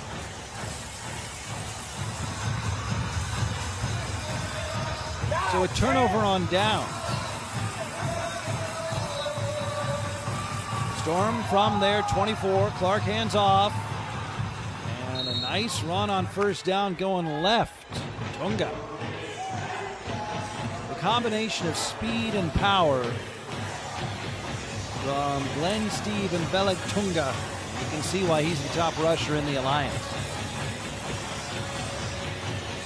Storm need to get him a little bit probably more involved here in this second half, see if he can't kind of take over this game with that explosive running style it is. It's interesting, Munich has the best rushing offense, but the Storm have the best individual running performer in Tunga. As that one is not held by Miranda. 3rd and 3 upcoming, and maybe you give it back to Tunga here on a reasonably short 3rd down.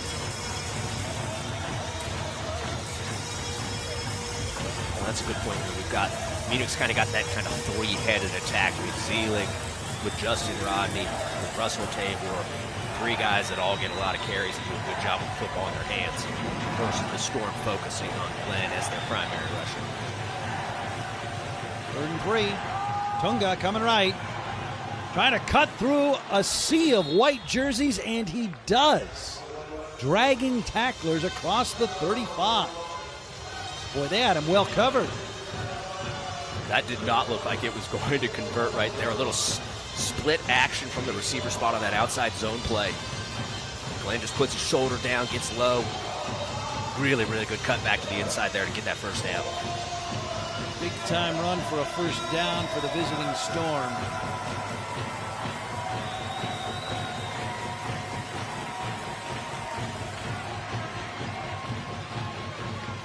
Tunga pummeling into the line, gets about 3.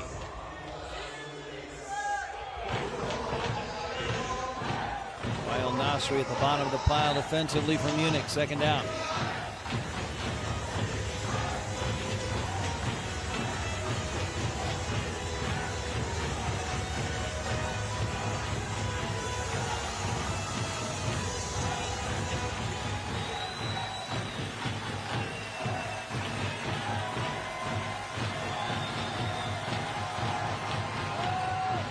Tunga cutting right, just short of the first down yardage.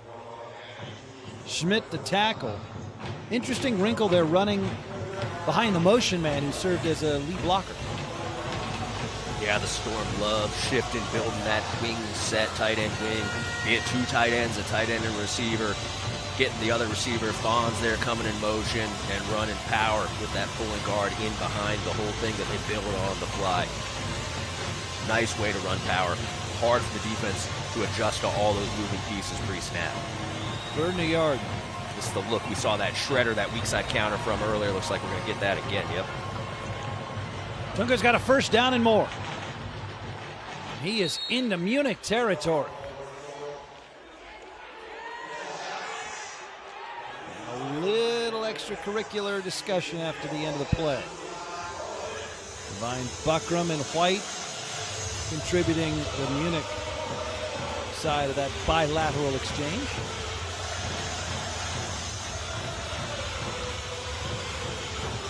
Really good adjustment by Glenn there. The defensive end did a great job of taking on Roberto Miranda, the first puller on this weak side counter type play. Glenn just bounced outside with that burst, getting that explosive gain. At 42 of Munich.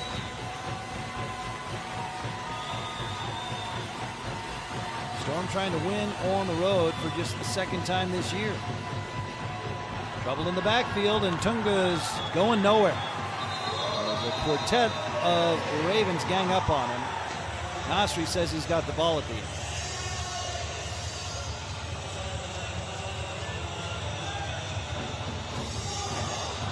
It looked like he might have taken it off of Glenn Tunga right there. As Tunga was going into that pile, it looked like maybe he didn't have total control of the ball. Obviously hard to say for sure without seeing it slowed down. Refs don't agree with me or Nasri. Loss on the play, 2nd and 13. Behind the game is the Munich 32.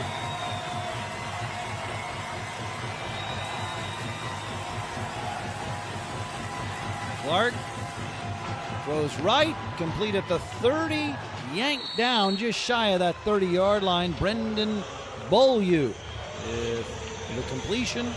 He says, give me the first down. That same two-man route combination that we saw Sixton Dragons score on for Munich earlier in the game. They've got a pivot route underneath that in cut coming in behind it. There's the strong hands of Beaulieu right there. Hopefully the drops are behind him at this point. 1st and 10, just shy of the 30-yard line of Munich. Storm on the move, looking to pad this lead. Toss left, tackled in the backfield. Reich blew it up.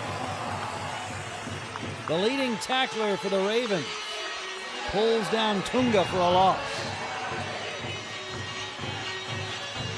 Great job knifing into the backfield, getting that toss crack play stopped before it could ever get started. Reich all over the field for Munich here.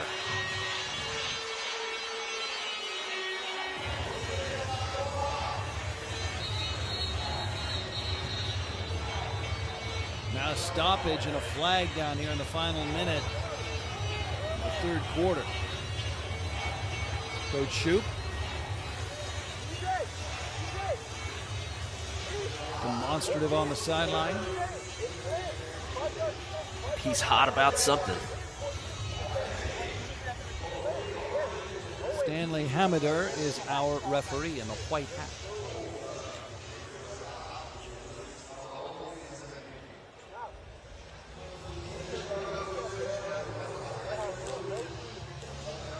Looks like maybe a personal foul.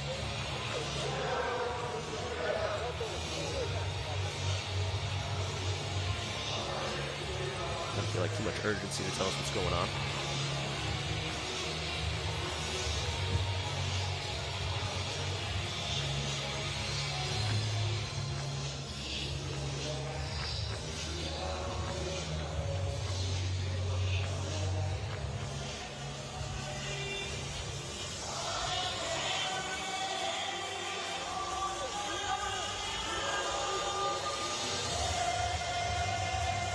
Storm have a bye next week. Meanwhile, Munich will play at Tirol.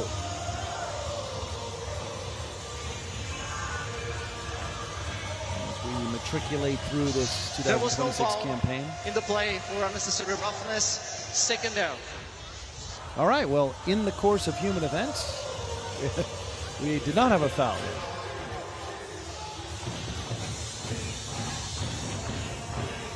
I assume that the long discussion there, reviewing that play, they've got somebody separate location taking a good look at it, making sure that they get the call right.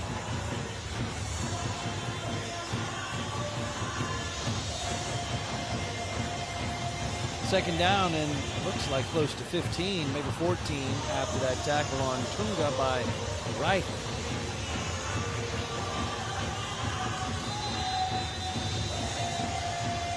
David Raven going strong. We're almost at the fourth quarter. 34 degrees centigrade. That's a big-time performance in the biggest game of the year for David Raven.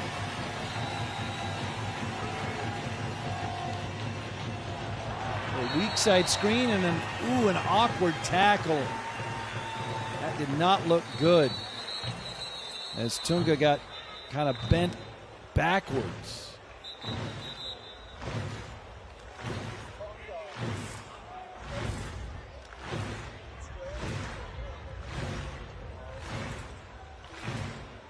That's the final play of the third quarter, but let's check on the Storm Time star out running back. on the field for the Angel player from Nordic, number 7. Please reset the clock to 3 seconds. That will not be the last play of the third quarter.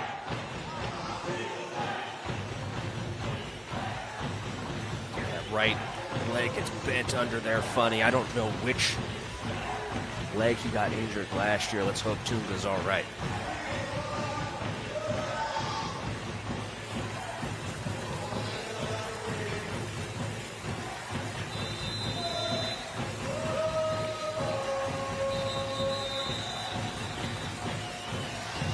This is the end of the third quarter. We go to the fourth in Munich. A battle of two unbeaten teams, and it's a close one, with the visiting Storm up 21-14. Come on back to Munich for the fourth.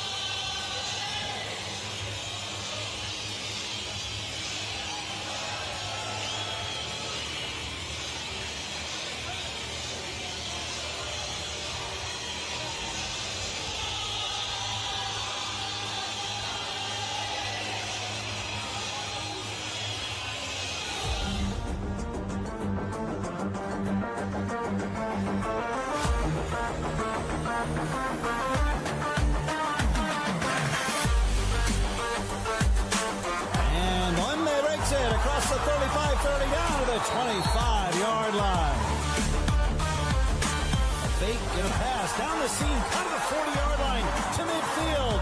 Big play for Frankfurt inside the 35, down to the 34-yard line. It's Schum with a big gainer.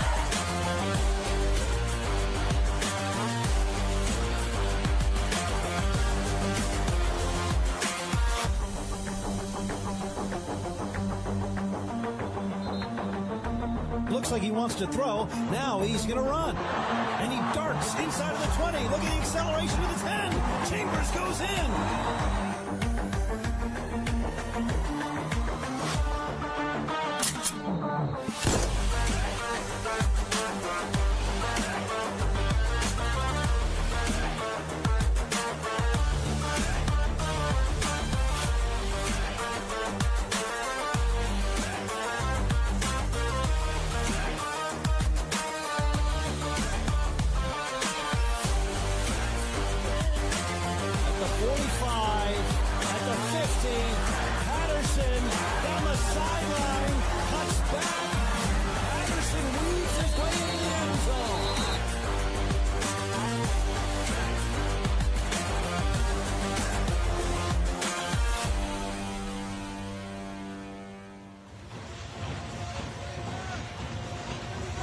Andrew Weidinger, John Ramey with you. Start of the fourth quarter at Sportpark Unterhaching in Munich.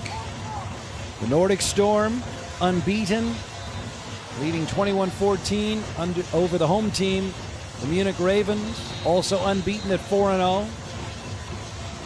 A warm day in Bavaria.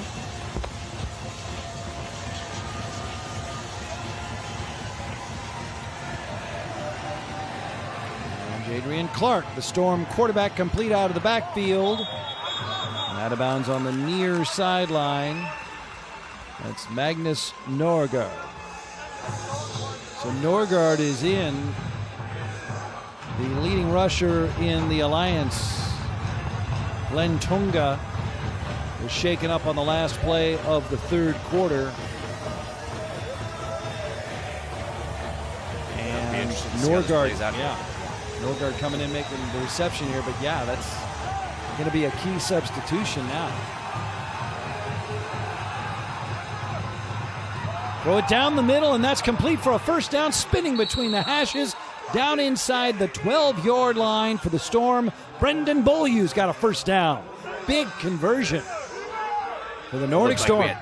Looked like we had Tunga lined up there. Yeah, he's back in the game. He was lined up in the slot there at the top of the screen. He's all right. Good sign.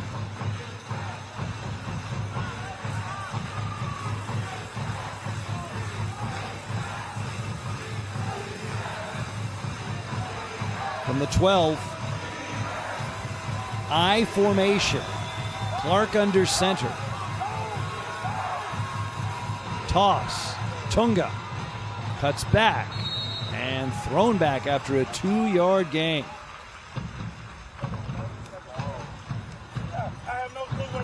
Duo with the lob action. You don't see that very often in the EFA. Weak side lob. Duo blocking up front, downhill double team run.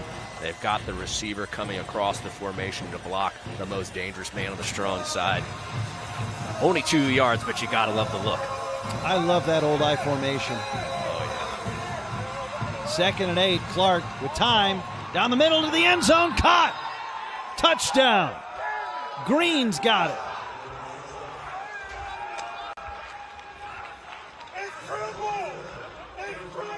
Nordic Storm now 2-possession lead at Munich in the fourth.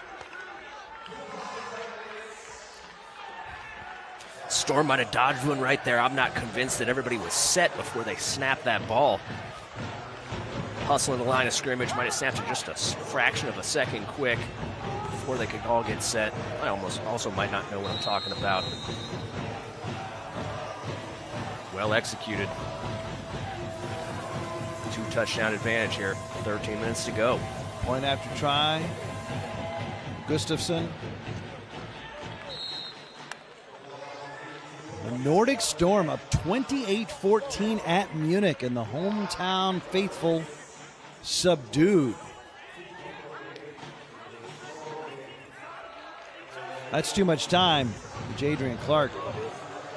Yeah, we've touched on that. You cannot let him just stand there. Neither of these quarterbacks, they're both far too good. If you can't generate any pressure, if you can't get them to move off their spot, they're going to dice you up. This time, Clark's turn to find a man with no pressure.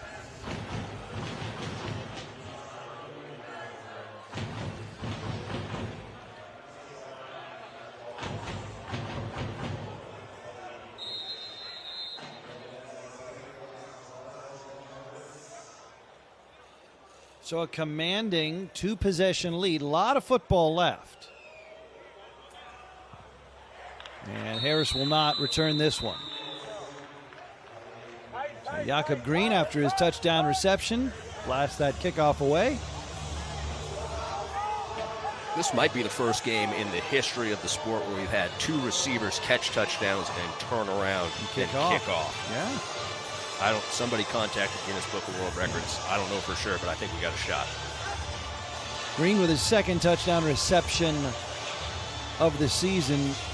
He ended up with the ball in the end zone of the first quarter, but that was after Simon Funz had the ball squirt free after he planted it on the goal line for the first touchdown of the ball game. It was not a fumble, but just in case it was, Green had scooped it up. Now he's got a touchdown of his own. Munich down 2 scores. They've got time, but not tons of it. Russell Tabor, complete to the 40-yard line. Okonkwo, the tight end, has been in the mix more today. And a completion across the 40-yard line out near the 42. Might have our first cramp of the game. Looks like everybody done a good job of hydrating coming in. We haven't seen any of this. It's a long game, though. Very, very hot down there. Those are no fun. This was a good job. You're going to see this little cross blitz here. Both linebackers blitzing on the inside, replacing that blitz with the route by Okonkwo. Good job by Tabor hanging in that pocket, finding his man, getting the easy 5.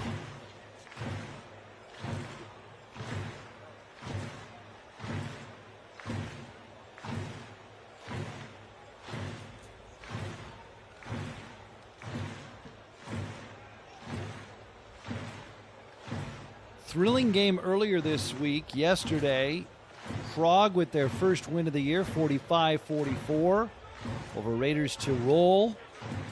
Frankfurt and Paris with a bye in week 7. Week 8 slate looks like this. Munich is at Tirol on the 4th. Frankfurt is at Paris on the 5th. The Storm and Prague will have a bye in week 8. 3 games in week 9. Paris at Prague, Nordic at Tirol, and Frankfurt at Munich. And if anybody watching missed that Prague and Tirol game yesterday, the good news is they are here on YouTube. I strongly, strongly recommend checking that out. The 4th quarter, that was some good football, good offensive football, big touchdowns. Willie Patterson, Radim Kalos, Bealey with the one to seal it. Nice job. Both teams executing offensively late in that game. And congratulations to the Lions for their first win of the campaign. Tabor guns it out of the 50-yard line and in and out of the grasp of his intended target. Right there, Glenna dropping in on top of that route. Tabor thinking he could fit it in there. Might have been better suited getting through the progression. Had Justus Zelig there on the swing route, probably as his outlet. Again, those quarterbacks, they're making decisions on the fly. He thinks he can fit it in there, takes a shot at it. You live with the consequences.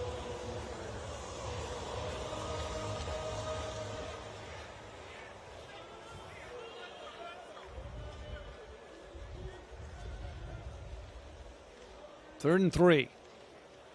Tabor pressured. Throws complete. Stanley at midfield. Bounces off a tackler. Spins at the 45. Goes to the 43 for Munich. And a first down. Really good job there. Just a little spacing concept there between the receiver and the back. Stanley just running this little 5-yard spot route. Mitchell Fettig coming out of the sky as the drop-down safety. He expanded past Stanley there in the alley, so Tabor throws it to Stanley. Well executed by the offense. Quick snap, complete. Stanley inside the 30, down the hash, inside the 25 of the Storm.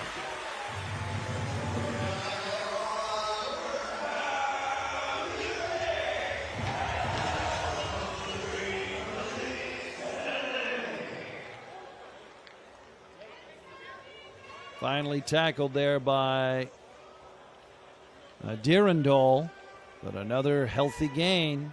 First and 10 of the 23.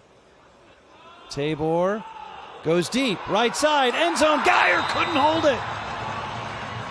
Went right through his hands. Again, too much time for the quarterback in the pocket. And again, the drops, the disease is spreading. Somebody has got to find a vaccine, inoculation, something. Holy smokes. These are some of the absolute best players in Europe with the drops today. Did not anticipate seeing that. No. And I'd love to defend Geyer and say it was the sun, but as you can see by the shadows, he was not looking into the sun. The orientation here at Sportpark Unterhagen is north-south. Complete on the left sideline, inside the 10-yard line. Well, Geyer got that one. As Munich drives towards the southern end zone. It's not how you start, it's how you finish. Really good job coming back. Very next play by Lewis Geyer right there. Yeah, you dropped the one in the end zone. Got to move on. There's more plays to be played. First and goal from the 6. Tabor keeping left. Bangs into tacklers. Second effort to the goal line. Touchdown. Outstanding run by Russell Tabor right there. Myron diagnoses the play, hunts him down, but cannot get him on the ground. Tabor breaks the tackle. Second effort to get in. That's a good looking run. 4th rushing touchdown of the season for Munich quarterback Russell Tabor. And it's back to a 1-possession game with a lot of fourth quarter left.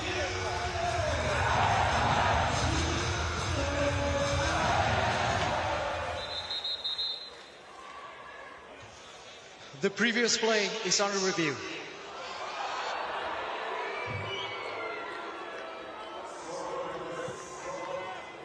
Yeah, certainly a chance that maybe a knee was down before he got that thing in. We'll go over that tiny little screen on the sideline, get a couple more looks at it.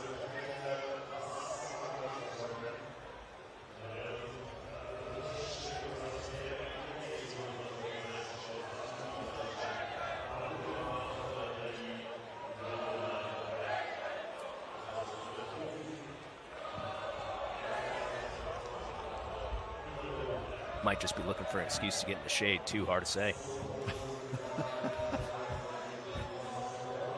What an effort by Tabor.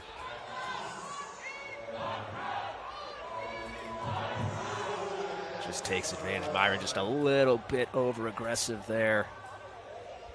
It looks to me like he vaulted in.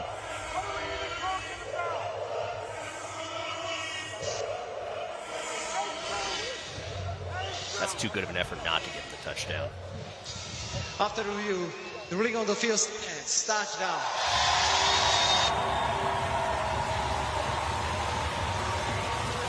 Okay, now here's a very interesting one. I don't know if you can see it on your screen, but Detlef Reck, the all-time winningest coach by percentage in the stands at this game, all-time winningest ELF coach by percentage, filled in as the head coach of the Rhine Fire for 1 week and went 1-0.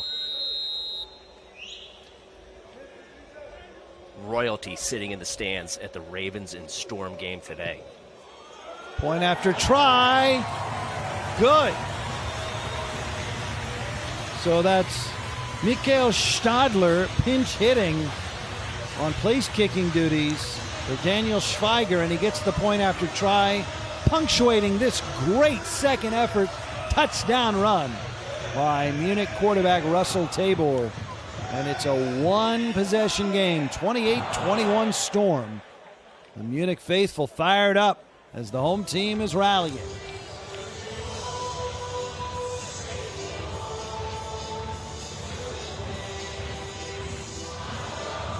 And they're playing country roads. It's a good ball game. And absolutely, exactly what we were hoping for. Clash of the Titans, the Uber Bowl, as you dubbed it last week. We got some good football going on today. Oh, wow. Coming out 7-8 yards deep. Funds. We had some good football going on today. Not a great decision right there, obviously, by Funds.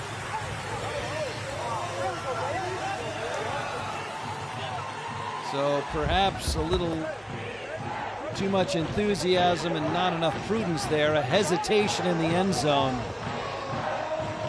Funds maybe got out to the 12. Paul Robel threw him down. Big sequence here for the Storm now. One would anticipate Glenn Tunga will get a steady diet of handoff. Got to respond. Munich trying to cut this lead down. Can the Storm extend it back out? Right. Wipes out Tunga after a yard gain on first down. Again, that weak side counter, nobody able to get to that will linebacker, the backer at the point of attack. Like I've said, if you're not going to block somebody at the point of attack, it's not a recipe for consistent success.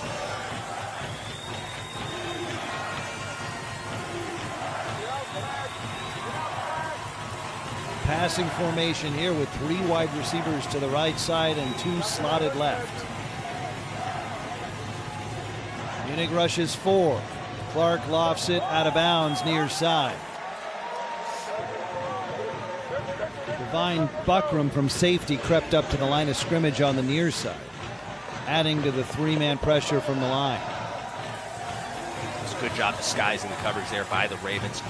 Clark checking the play at the line of scrimmage. He was going back to the pivot with the in cut coming in behind it. Better against a too high coverage, which is what it looked like the Ravens were going to be in. They rolled the single high late in the down. Had Clark a little bit confused right there. Said, hey, I'm going to cut my losses. Wisely throws it out of bounds. Big 3rd down here. Ravens blitz. Clark hit as he throws. And underthrew his intended man. Clark ends up on the turf. He got belted.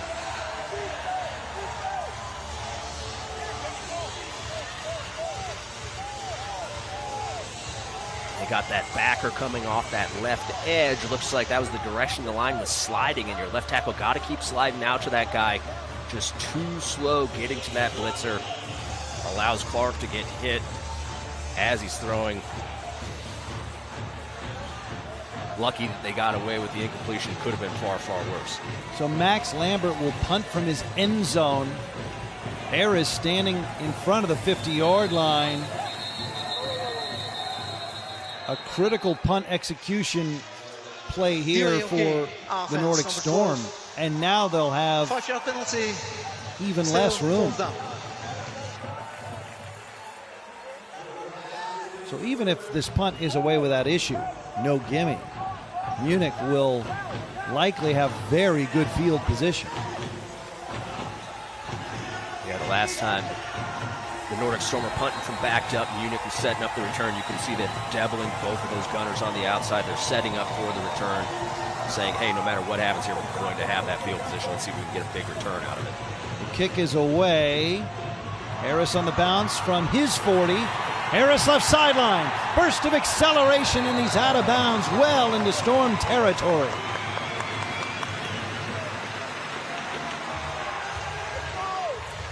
Harris continues to be electric as a return man. Nice shot getting that thing off the bounce. Setting a great field position for this offense. It looks like it's catching stride here in the 4th quarter. It's about a 30-yard return. From his 40, near the Storm 30. Give it a 25-yard return. Munich has blocked 2 kicks this year as well, so the Storm did well to get that punt away.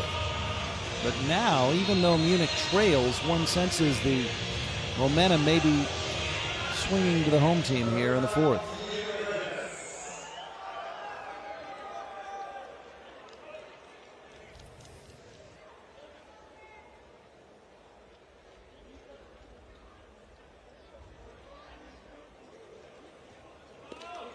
Russell Tabor is pressured. Throws off his back foot to the end zone. Jump ball. Caught by Stanley. How'd he do it? How did he do it?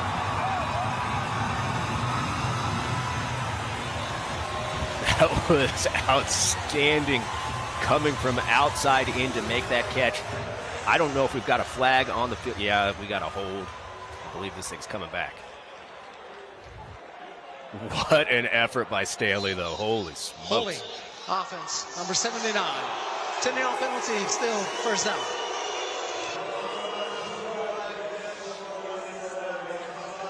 Well, that's a shame just from the spectacle point of view. What? That was unbelievable. I mean, this was, first of all, this might be the poorest decision we've seen Tabor make all year. And he knew it out of his hand. I don't even know where Stanley came from. Everybody was kind of squaring up. It was like was like that I old thought game. Fettig was, 3 flies up. I thought Fettig was going to fair catch that. I mean, yeah. Oh, what an outstanding individual effort. Unfortunately, wiped off the board. So line of scrimmage back to the 30, make it the 42-yard line. And somebody got started early.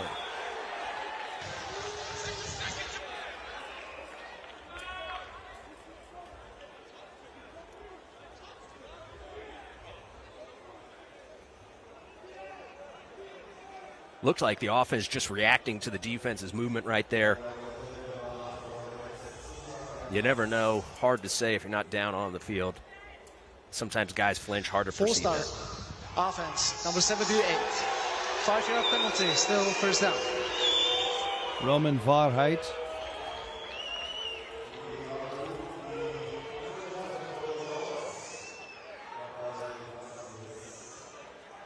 And as an offensive guy, I tend to lean towards they're just reacting towards the defense's movement. If the defense moves and the offense reacts, let's see here. Oh, no, yeah, we got Warhite going just a little bit early there at that jumbo tight end spot on the left. So a couple of penalties moving Munich backwards. Back out to the 47-yard line.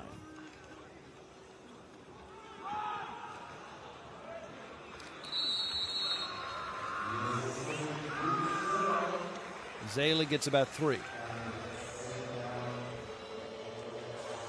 Great job, Tabor, managing that high snap, getting it down, getting it into Zaylig's belly right there. That's a long ways to go with that football. From up high to tiny little Eustace coming across. That's Aslan Dennis Ragnar Zetterberg, big 92 there for the Storm.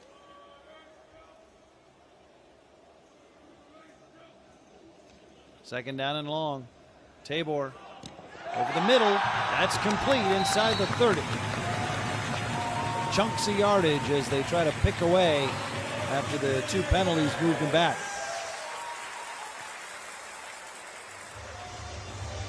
Looks like another pivot and in. Got the pivot by Sixton Dragon. Marvin Rush coming in behind him.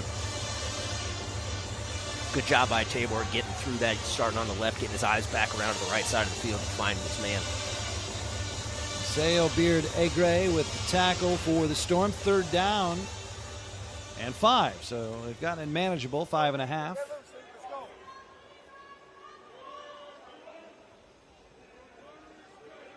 Storm shows blitz. They come with 4. Tabor going to run. Tabor slips. He doesn't get there. He had to cut back. It was touched down by Direndal. Tabor comes up, walking a little gingerly. 4 down territory here, I think. Yeah, and I know I probably harp on it a little bit too much. These running quarterbacks, it's always just a matter of time. The more you run, the more you're going to get hit. The more you get hit, the more likely you are to get hurt. Let's hope that Tabor's performance not affected. He took a little shot on the ankle right there. 4th and a yard. He's hurt. Yeah. You know, I'm I guessing they wonder got if this. I Sorry, think go he ahead. might have hurt himself on the cutback. Timeout. It certainly Munich could have been, and Ravens. then It's the first team timeout in the second half. I'm guessing they had the quarterback sneak called right there. He caught that line and said, No. hold on a second. Levin Adram is the German backup quarterback to the American Russell Tabor for Munich. And just looking at the season totals, Adram as a passer is 2 for 4 for 20 yards. No touchdowns, no interceptions.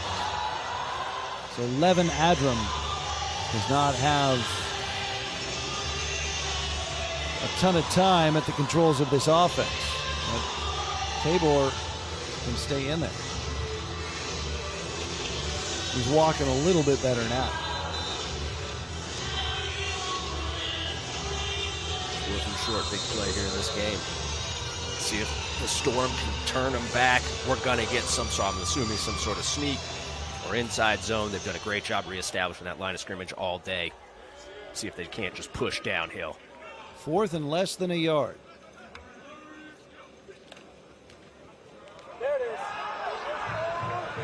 That's good for a first down. And a downhill push is exactly what you saw there from Zayler. And a good call. Take it out of Russell Tabor's hands as he's limping around. Hand that thing off your line, and Zayler more than capable of getting those inches.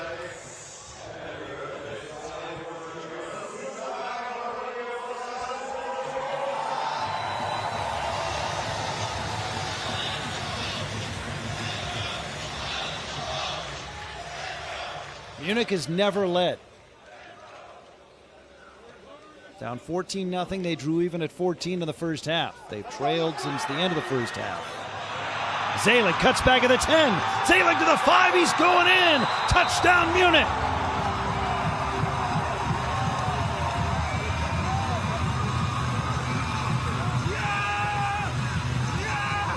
The Ravens are a PAT away from tying it for a second time.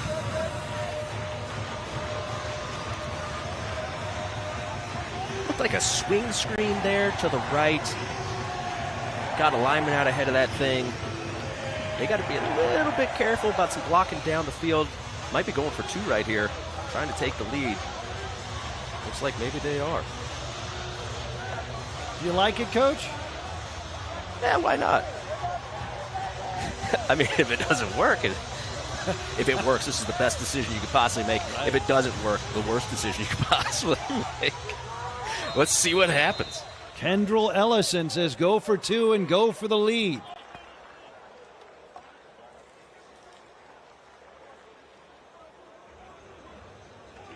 (28-27) Storm. Munich going for 2. I formation. Quarterback plunge. The conversion succeeds. Munich is in front for the first time. That was a great call.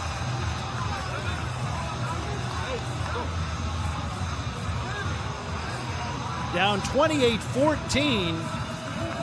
Munich has scored 15 unanswered to take their first lead more than halfway through the 4th quarter.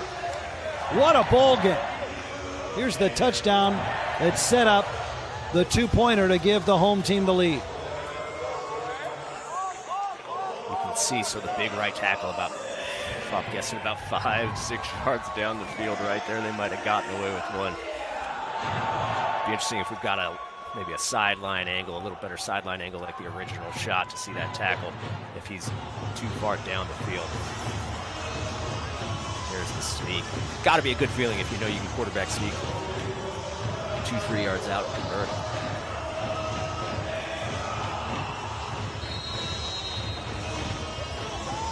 Well, because of the successful 2-point conversion, this becomes a little less likely.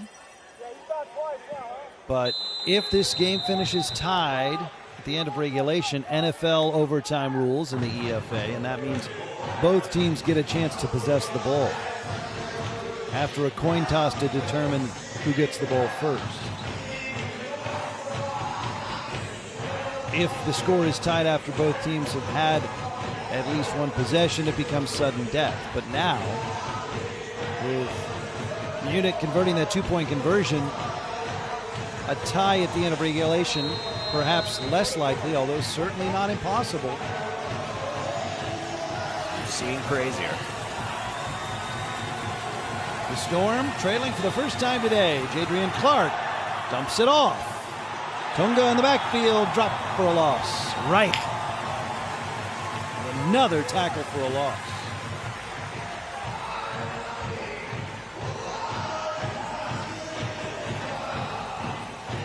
Something went wrong on the front side of that concept. Clark just trying to find the outlet and doing a great job by that Ravens defense. Stopping that thing, forcing a 6-yard loss. 2nd and 16, a tough situation for the Nordic Storm.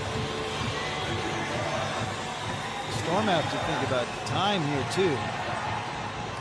Slant in, grab at the 40-yard line. Jakob Green.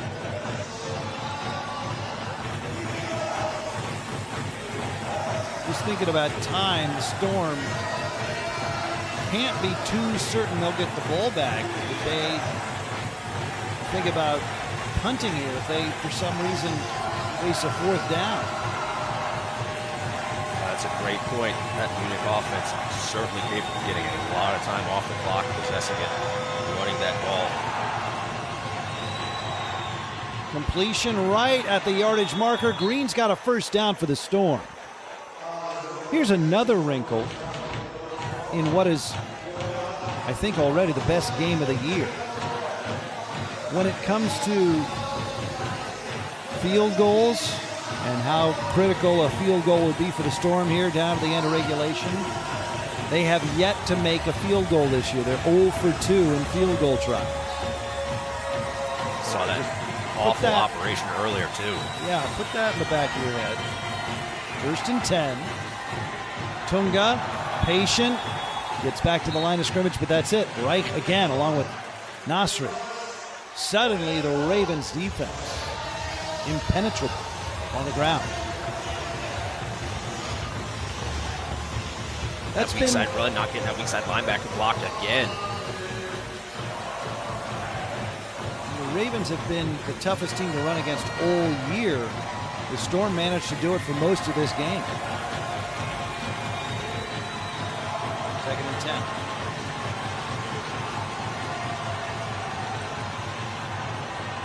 Clark down the middle, wide open. Beaulieu staggers inside the 25.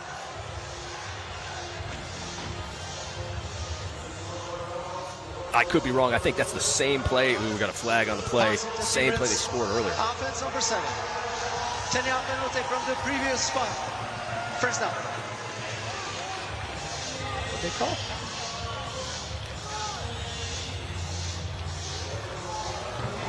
It's like a hold, 10-yard penalty. Well, I was running my mouth while the ref was talking. I don't know if he said it was on Tunga there. Tunga out, or out. I don't know how that would have been holding. Maybe number 78 here. Camera operator on it. Well, I'm not. Hard to say.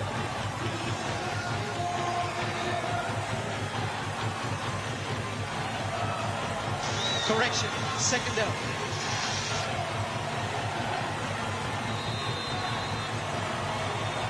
We're going to get that glance route here to our left. Beaulieu, there it is. Down the middle, Beaulieu, and he's got a first down. You called it, Andrew. Dug themselves out of 2nd and 16. Dug themselves out of 2nd and 20. Holy smokes.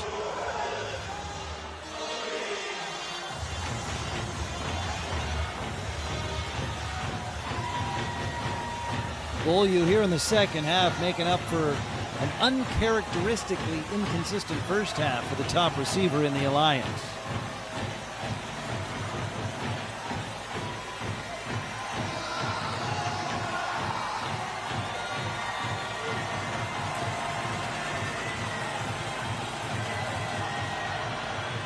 Clark throws to the end zone. It's caught. It's a touchdown. It's Beaulieu. The Storm is back in front. There's those shot plays. We were wondering when we were going to see the Storm take their shots down the field. A couple times it looks like they tried and they've got pressure. Right here, able to get that ball off. Beaulieu makes them pay. Beaulieu is such a fierce competitor. Like I mentioned earlier, I do believe he is the best receiver in this league. Put that thing up, he will go get it. The Nordic Storm, trailing for the first time all day, have vaulted back into the lead here late in the fourth. And now a 2-point try.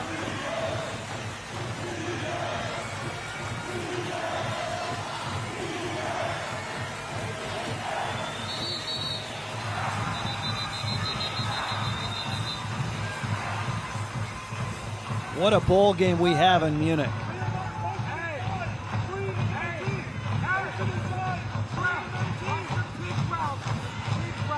Now, if anybody can engineer a fourth quarter comeback, it's Russell Tabor. Had a number of them last season. The guy plays his best football late in games.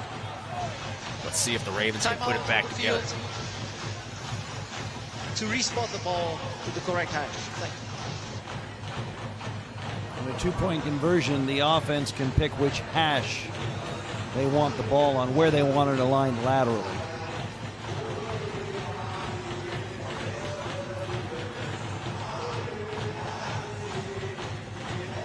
You know, we haven't talked about it in the bowling. That's just great hair.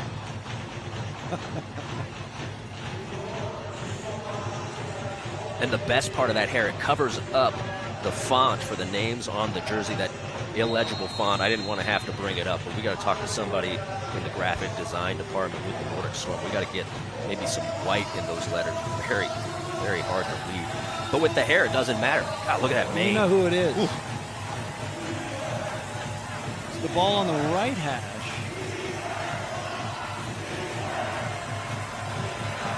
Two-point try. Clark looks left. Throws. Incomplete. The conversion fails. 6-point Storm lead. 3:09 to go.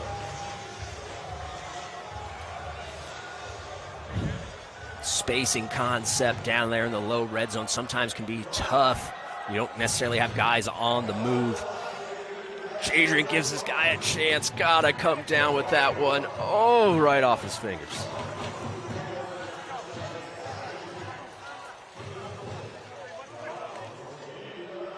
You just get the sense that maybe that conversion failure may yet be a big part of the plot here as we barrel towards the result. We can't yet know. Yeah, the good news is doesn't make it a 2-point game, doesn't make it a touchdown, giving them the, I don't know. Boy, this thing's getting intense. No, this is great. It's good stuff. Well, last year they called it Tabor time. Let's see if he can muster up some more magic here in the EFA, ELF legend at finishing games. Green kicks off. Here comes Harris out of the end zone. He's belted at the 15-yard line. Muren erases Harris. Looks like he got a little help, a little shove in his back right there. A little catapult into the ball carrier. Boom. So Munich, they trailed 14-0. They tied it at 14. They trailed 28-14. They took a 29-28 lead. But the Storm, trailing for the first time all afternoon, just scored to go back in front.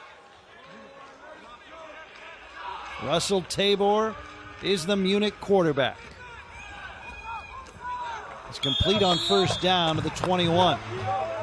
Conquo, the tight end, another grab.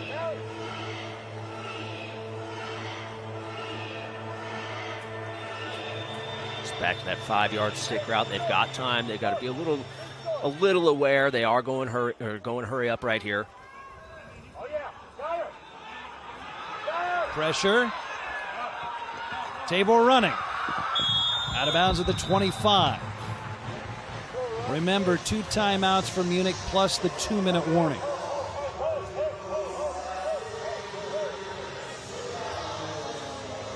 Munich might have dodged a little bullet here. You see a hold. Zetterberg getting free. Looked like the right guard, maybe a material restriction, as they would say.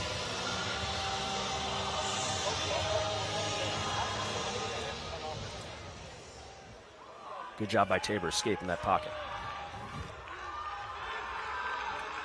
3rd and 2. Here's a blitz. They run away from it. Zelig doesn't get there, though. He's banged backwards. Muren again with a big hit for the Storm. All over the field, and those Nordic Storm coaches, they speak incredibly highly. Like we mentioned earlier, they believe Muren a potential Defensive Player of the Year candidate in this league. Before the 2-minute timeout on 4th and 1, plunging into the scrum. Let's see if the Ravens have it. This may depend on the spot. Andrew, I actually thought they might just wait for the 2-minute timeout to talk it over. Yeah, I'm a little surprised. They try to use the tempo, catch him off guard right here. The ruling on the field is a first down. This is 2-minute warning. All right, well, here we go, 2 minutes.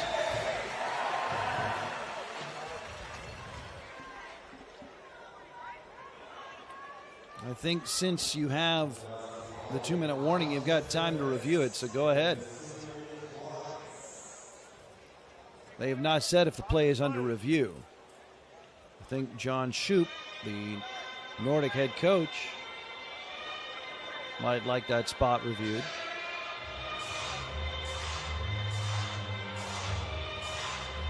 The Storm have all 3 of their timeouts remaining.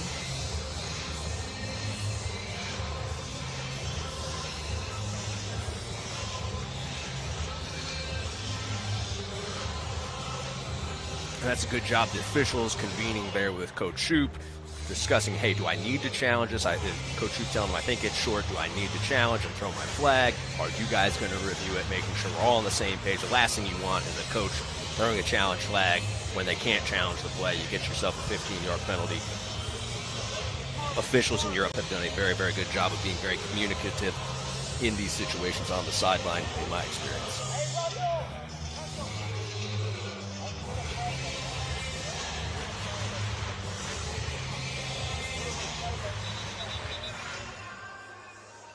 So first down for Munich. They trail by 6. 2 minutes to go. They're at their own 26-yard line. They have 2 timeouts remaining. Munich has not lost this year. The Storm have not lost this year. And this game, anticipated as the matchup of the 2 best teams, has lived up to the hype.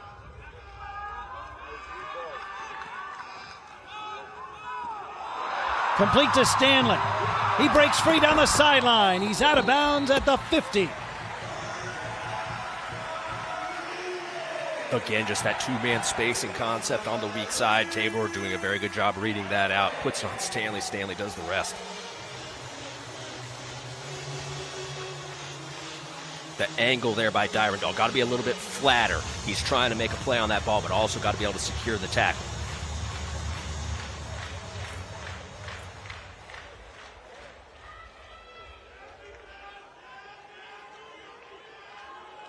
Nordic loads up on the line defensively.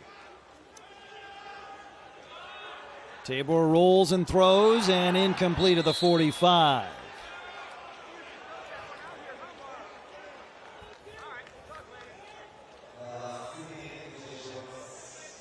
That stops the clock.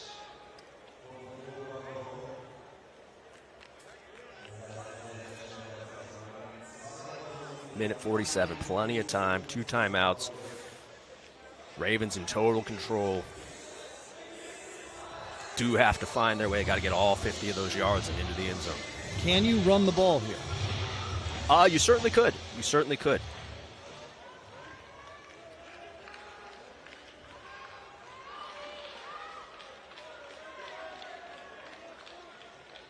They might even be going to like a weak side speed option right here. I might just be delirious. Let's see. Oh, Bad my goodness, snap. weak side. Nearly. He checked into weak side speed option. Wow.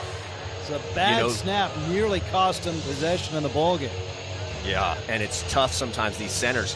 You're changing the play. All of a sudden he's saying, okay, I got to reach to the left. I got a long ways to travel. Gets a little too worked up in his own mind because he's got to process it very quickly, and you end up with a bad snap. Benjamin Worm was there. Tabor pumps down the middle at the 42-yard line. Caught lunging to the 41-yard line is Rush. Cannot give him that sort of time back there.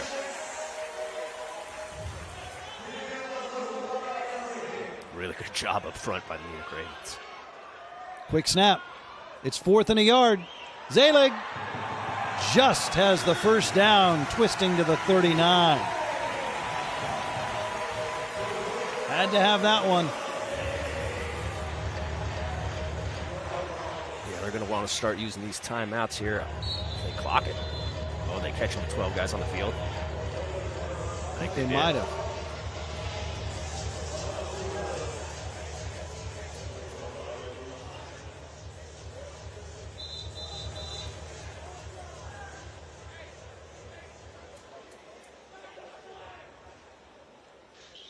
The previous play is under review.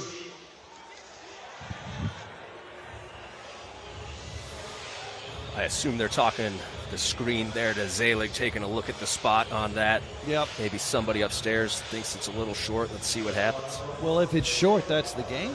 Yeah. I guess Munich could take 2 timeouts, but Yeah, the Storm. Storm could kneel 3 times. Yep. Yep, they've reached the kneel down phase. Let's see what the ruling is. Looked to me like it was a first down. I didn't have any reason to believe it wasn't. Let's see. Yeah, he was well across the 39. Yeah, that's a first down. Shoot, the marker's on the 40. I know. An abundance of caution. It's a big game. You want to make sure you get it right. I get it. Kind of. There is a foul for too many men in the defense. 5-yard penalty, first down. Oh, shoot, they were reviewing the spike. They weren't reviewing the screen. That makes more sense. So they did catch him with 12 men on the field, as you very alertly observed. Boy, we've seen it here late in this game. Storm dig themselves out of 2nd and 16 and 2nd and 20. The Ravens dig themselves out of a 2nd and extra long after that ill-fated speed option check. Big-time performances by a couple of offenses here. Let's see how this thing finishes up. 44 seconds to go. A weekend of drama in the European Football Alliance.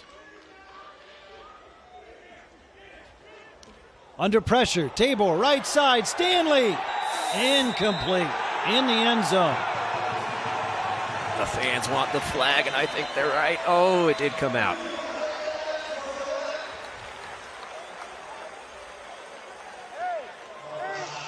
Pass interference, defense, number 10. The ball will be spotted on the 2-yard line. Automatic, first down. Here comes the quarterback sneak.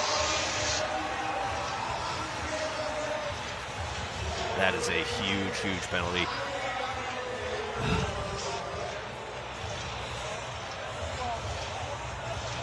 Got to get his eyes back around for that thing. Correction, the ball will be spotted on the 1-yard line as the foul occurred in the end zone. First down. Kalita Disa Please reset the clock in to coverage 45 for seconds. the Storm. Thank you. Correction to 40 seconds. Thank you.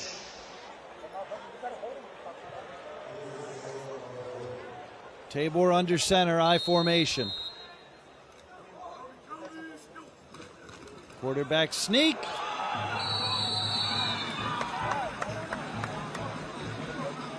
No signal. You know, if you're the Storm, you probably want this thing to get in. Yeah, they have to get the stop now. Timeout. They're 24 going to get the seconds. sneak again.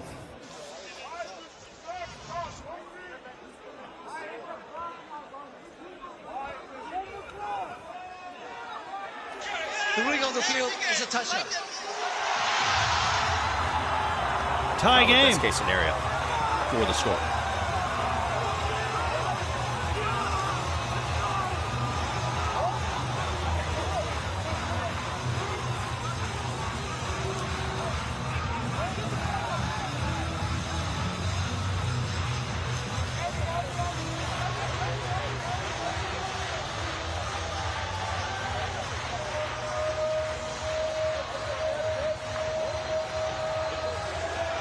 So Munich has scored.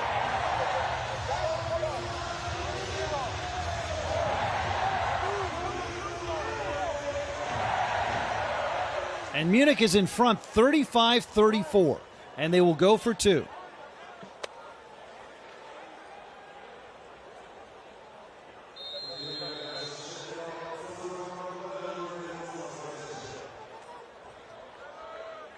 I formation. Zelig coming right. Munich. 2-point try. 3-point lead. The comeback is nearly complete for the home team. They did an outstanding job building a wall on the right side there. Offensive line, receiver on the right, fullback leading the way. Zalik didn't. He just had to take that football.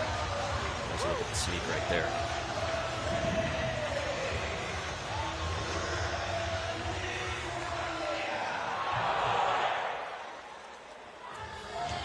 What a comeback for the home team, the Munich Ravens.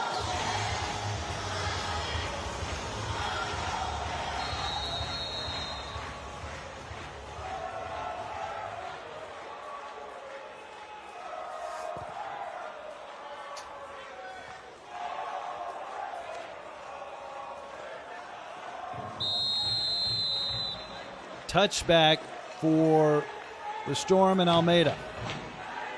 Down 3, 37 seconds, 3 timeouts for Jadrian Clark and the top offense, passing offense in the Alliance. Not an impossible task, but not an easy one. Obviously going to be using those timeouts, anything tackled inbounds. And the good news is they have those timeouts. They can work everywhere on the field. There are no routes that are off the table right now. From the 20, whistles.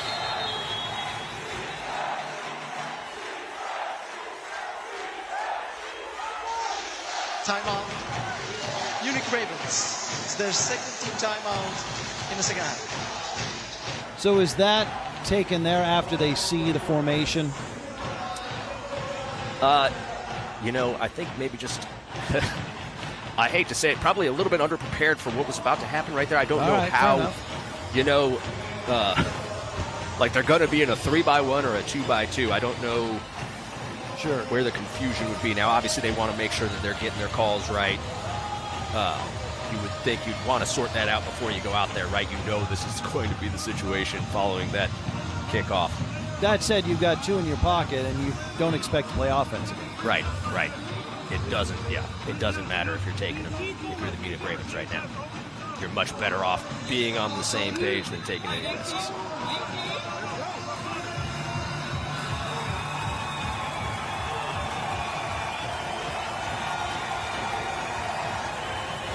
So Munich now mere seconds removed from a tremendous comeback victory and a still undefeated campaign. Can the Storm stun them? Clark goes long. Out of bounds, incomplete. He wanted funds.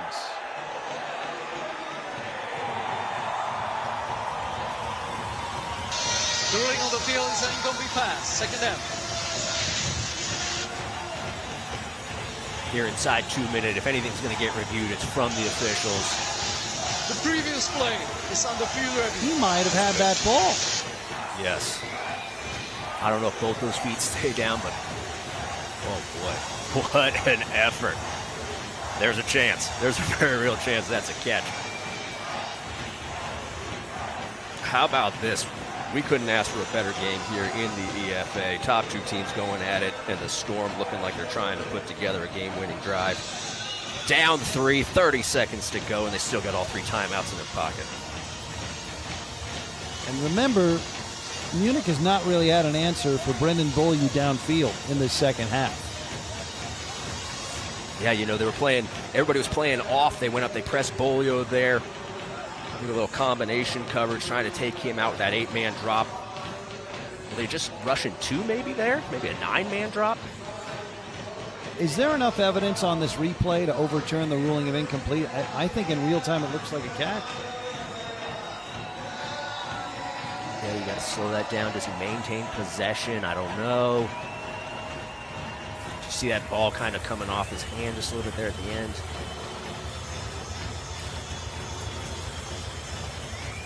Don't know. It's a lot of talking and pointing going on.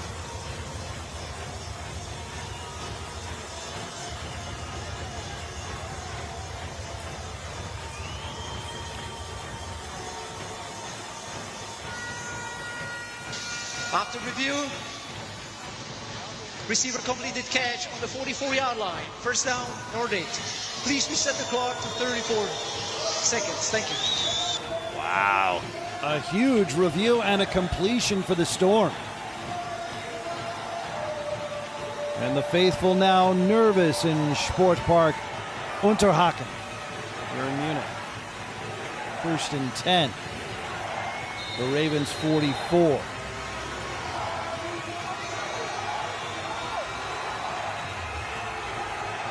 The Russian 2. Clark complete over the middle for a first down. And the Storm must use a timeout. It's Polju. Timeout. That's the completion. There's first team timeout in the second half.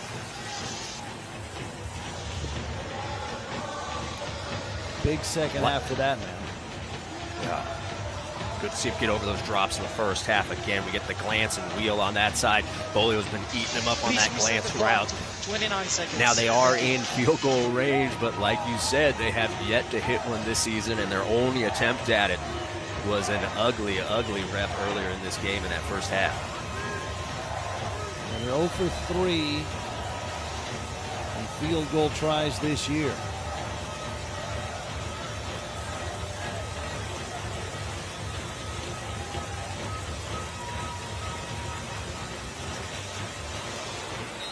Prague had a 1-point win yesterday. Munich trying to complete a comeback. The Storm driving. Great tension in the alliance. Play is blown dead.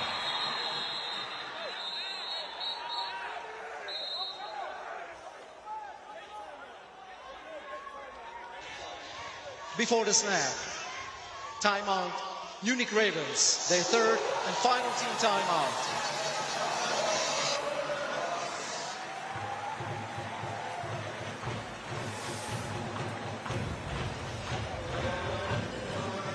All right, Andrew, if you're the Storm,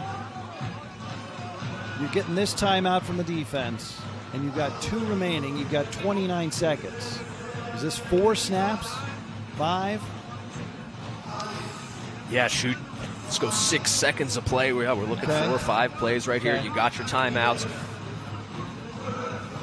And like you saw right there, they hit that little in-breaker, maybe a choice route there in the slot. They've got, like I said, the whole field. The whole playbook is available to them right now with those 2 timeouts.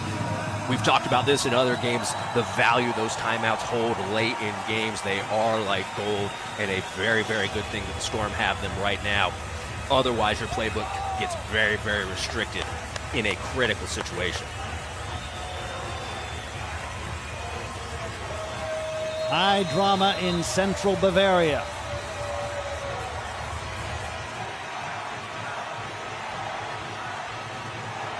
Clark throwing, end zone, incomplete.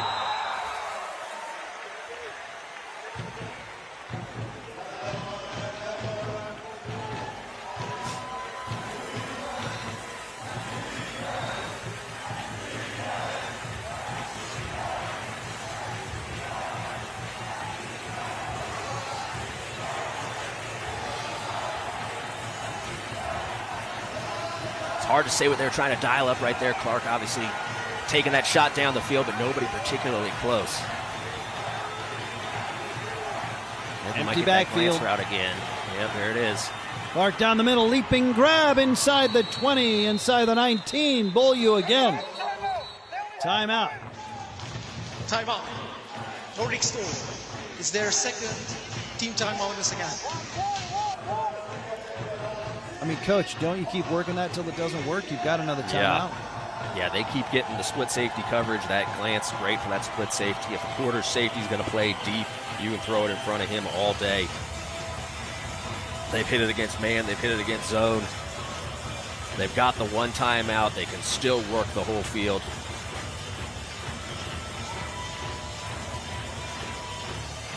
This is some high drama. This is good stuff. White knuckle moments here at the end of regulation. Nordic Storm led until deep into the 4th. Now trailing by 3 in the final seconds.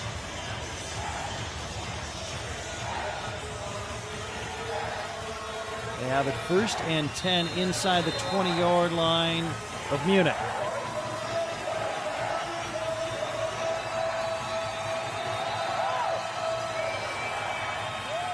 Clark is back. He's rushed. He rolls right.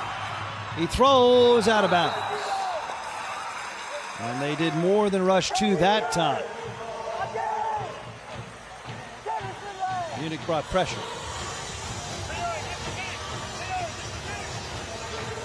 Couldn't tell if there was maybe a little snap issue. Felt like maybe it was a little late getting back to Jadrian right there. Don't know if that affected the protection on the edge.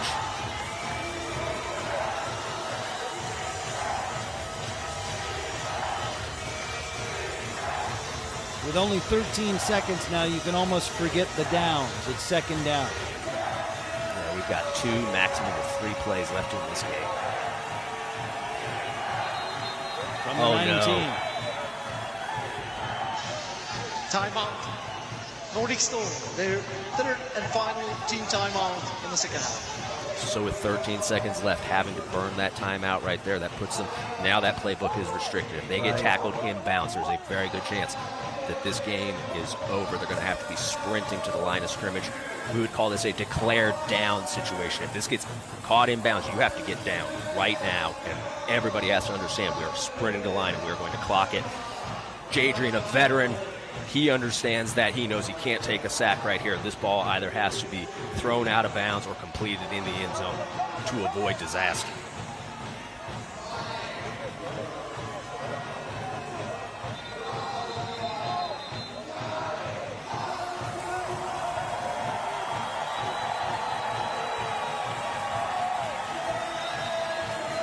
Second down and 10 from the 19 of Munich.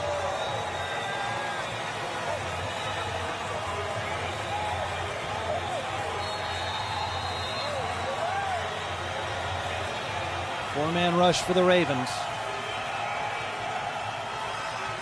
Clark is back. Clark throws, end zone.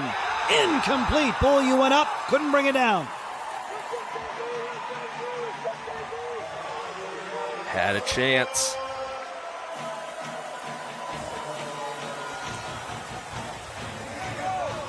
Third down. Maybe 2 snaps left. Yep. Did the right thing, end zone or throwaway. Look at this. Kick the field goal. On 3rd down. They have not succeeded on a field goal try all year long from 38 yards. It's got the distance. It's no good. It's no good.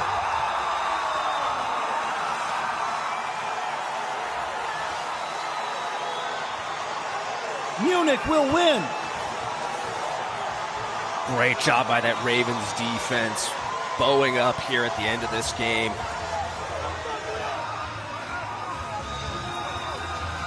Finding a way to get the stop. Again, we get Tabor time. Russell Tabor driving them down to give them this lead.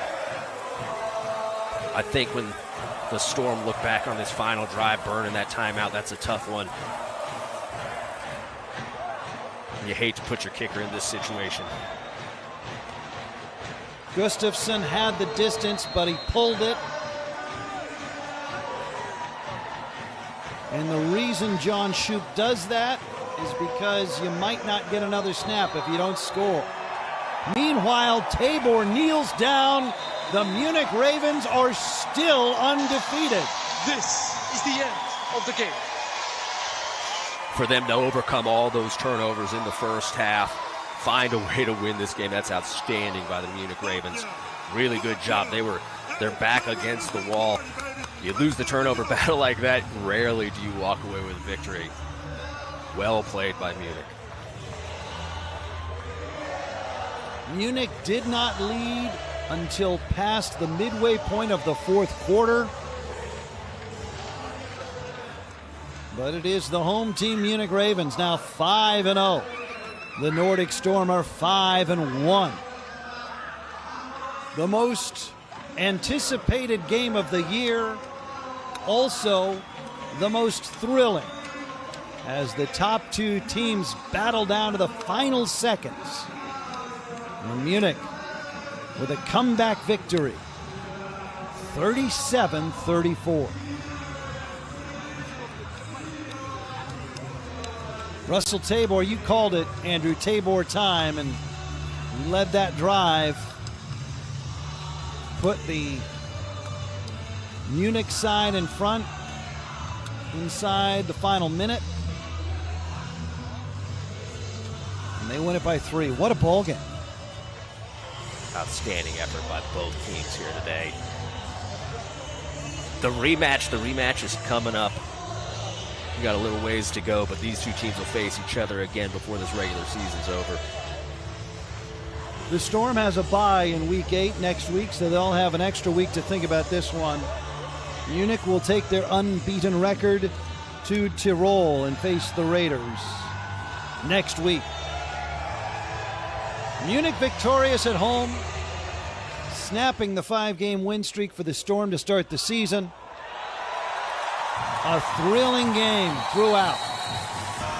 The Ravens with a comeback, win it 37-34. For Andrew Weidinger, it's John Ramey. So long from Central Bavaria.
Yeah.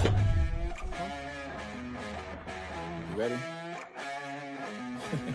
Hey. Let's go. Back.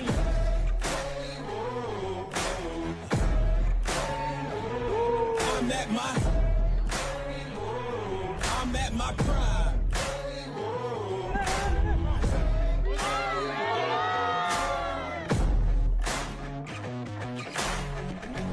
I don't need your endorsement. I don't need reinforcement. Giving you your last warning, cause I'm at my prime. Yeah. I'm at my prime. Whoa.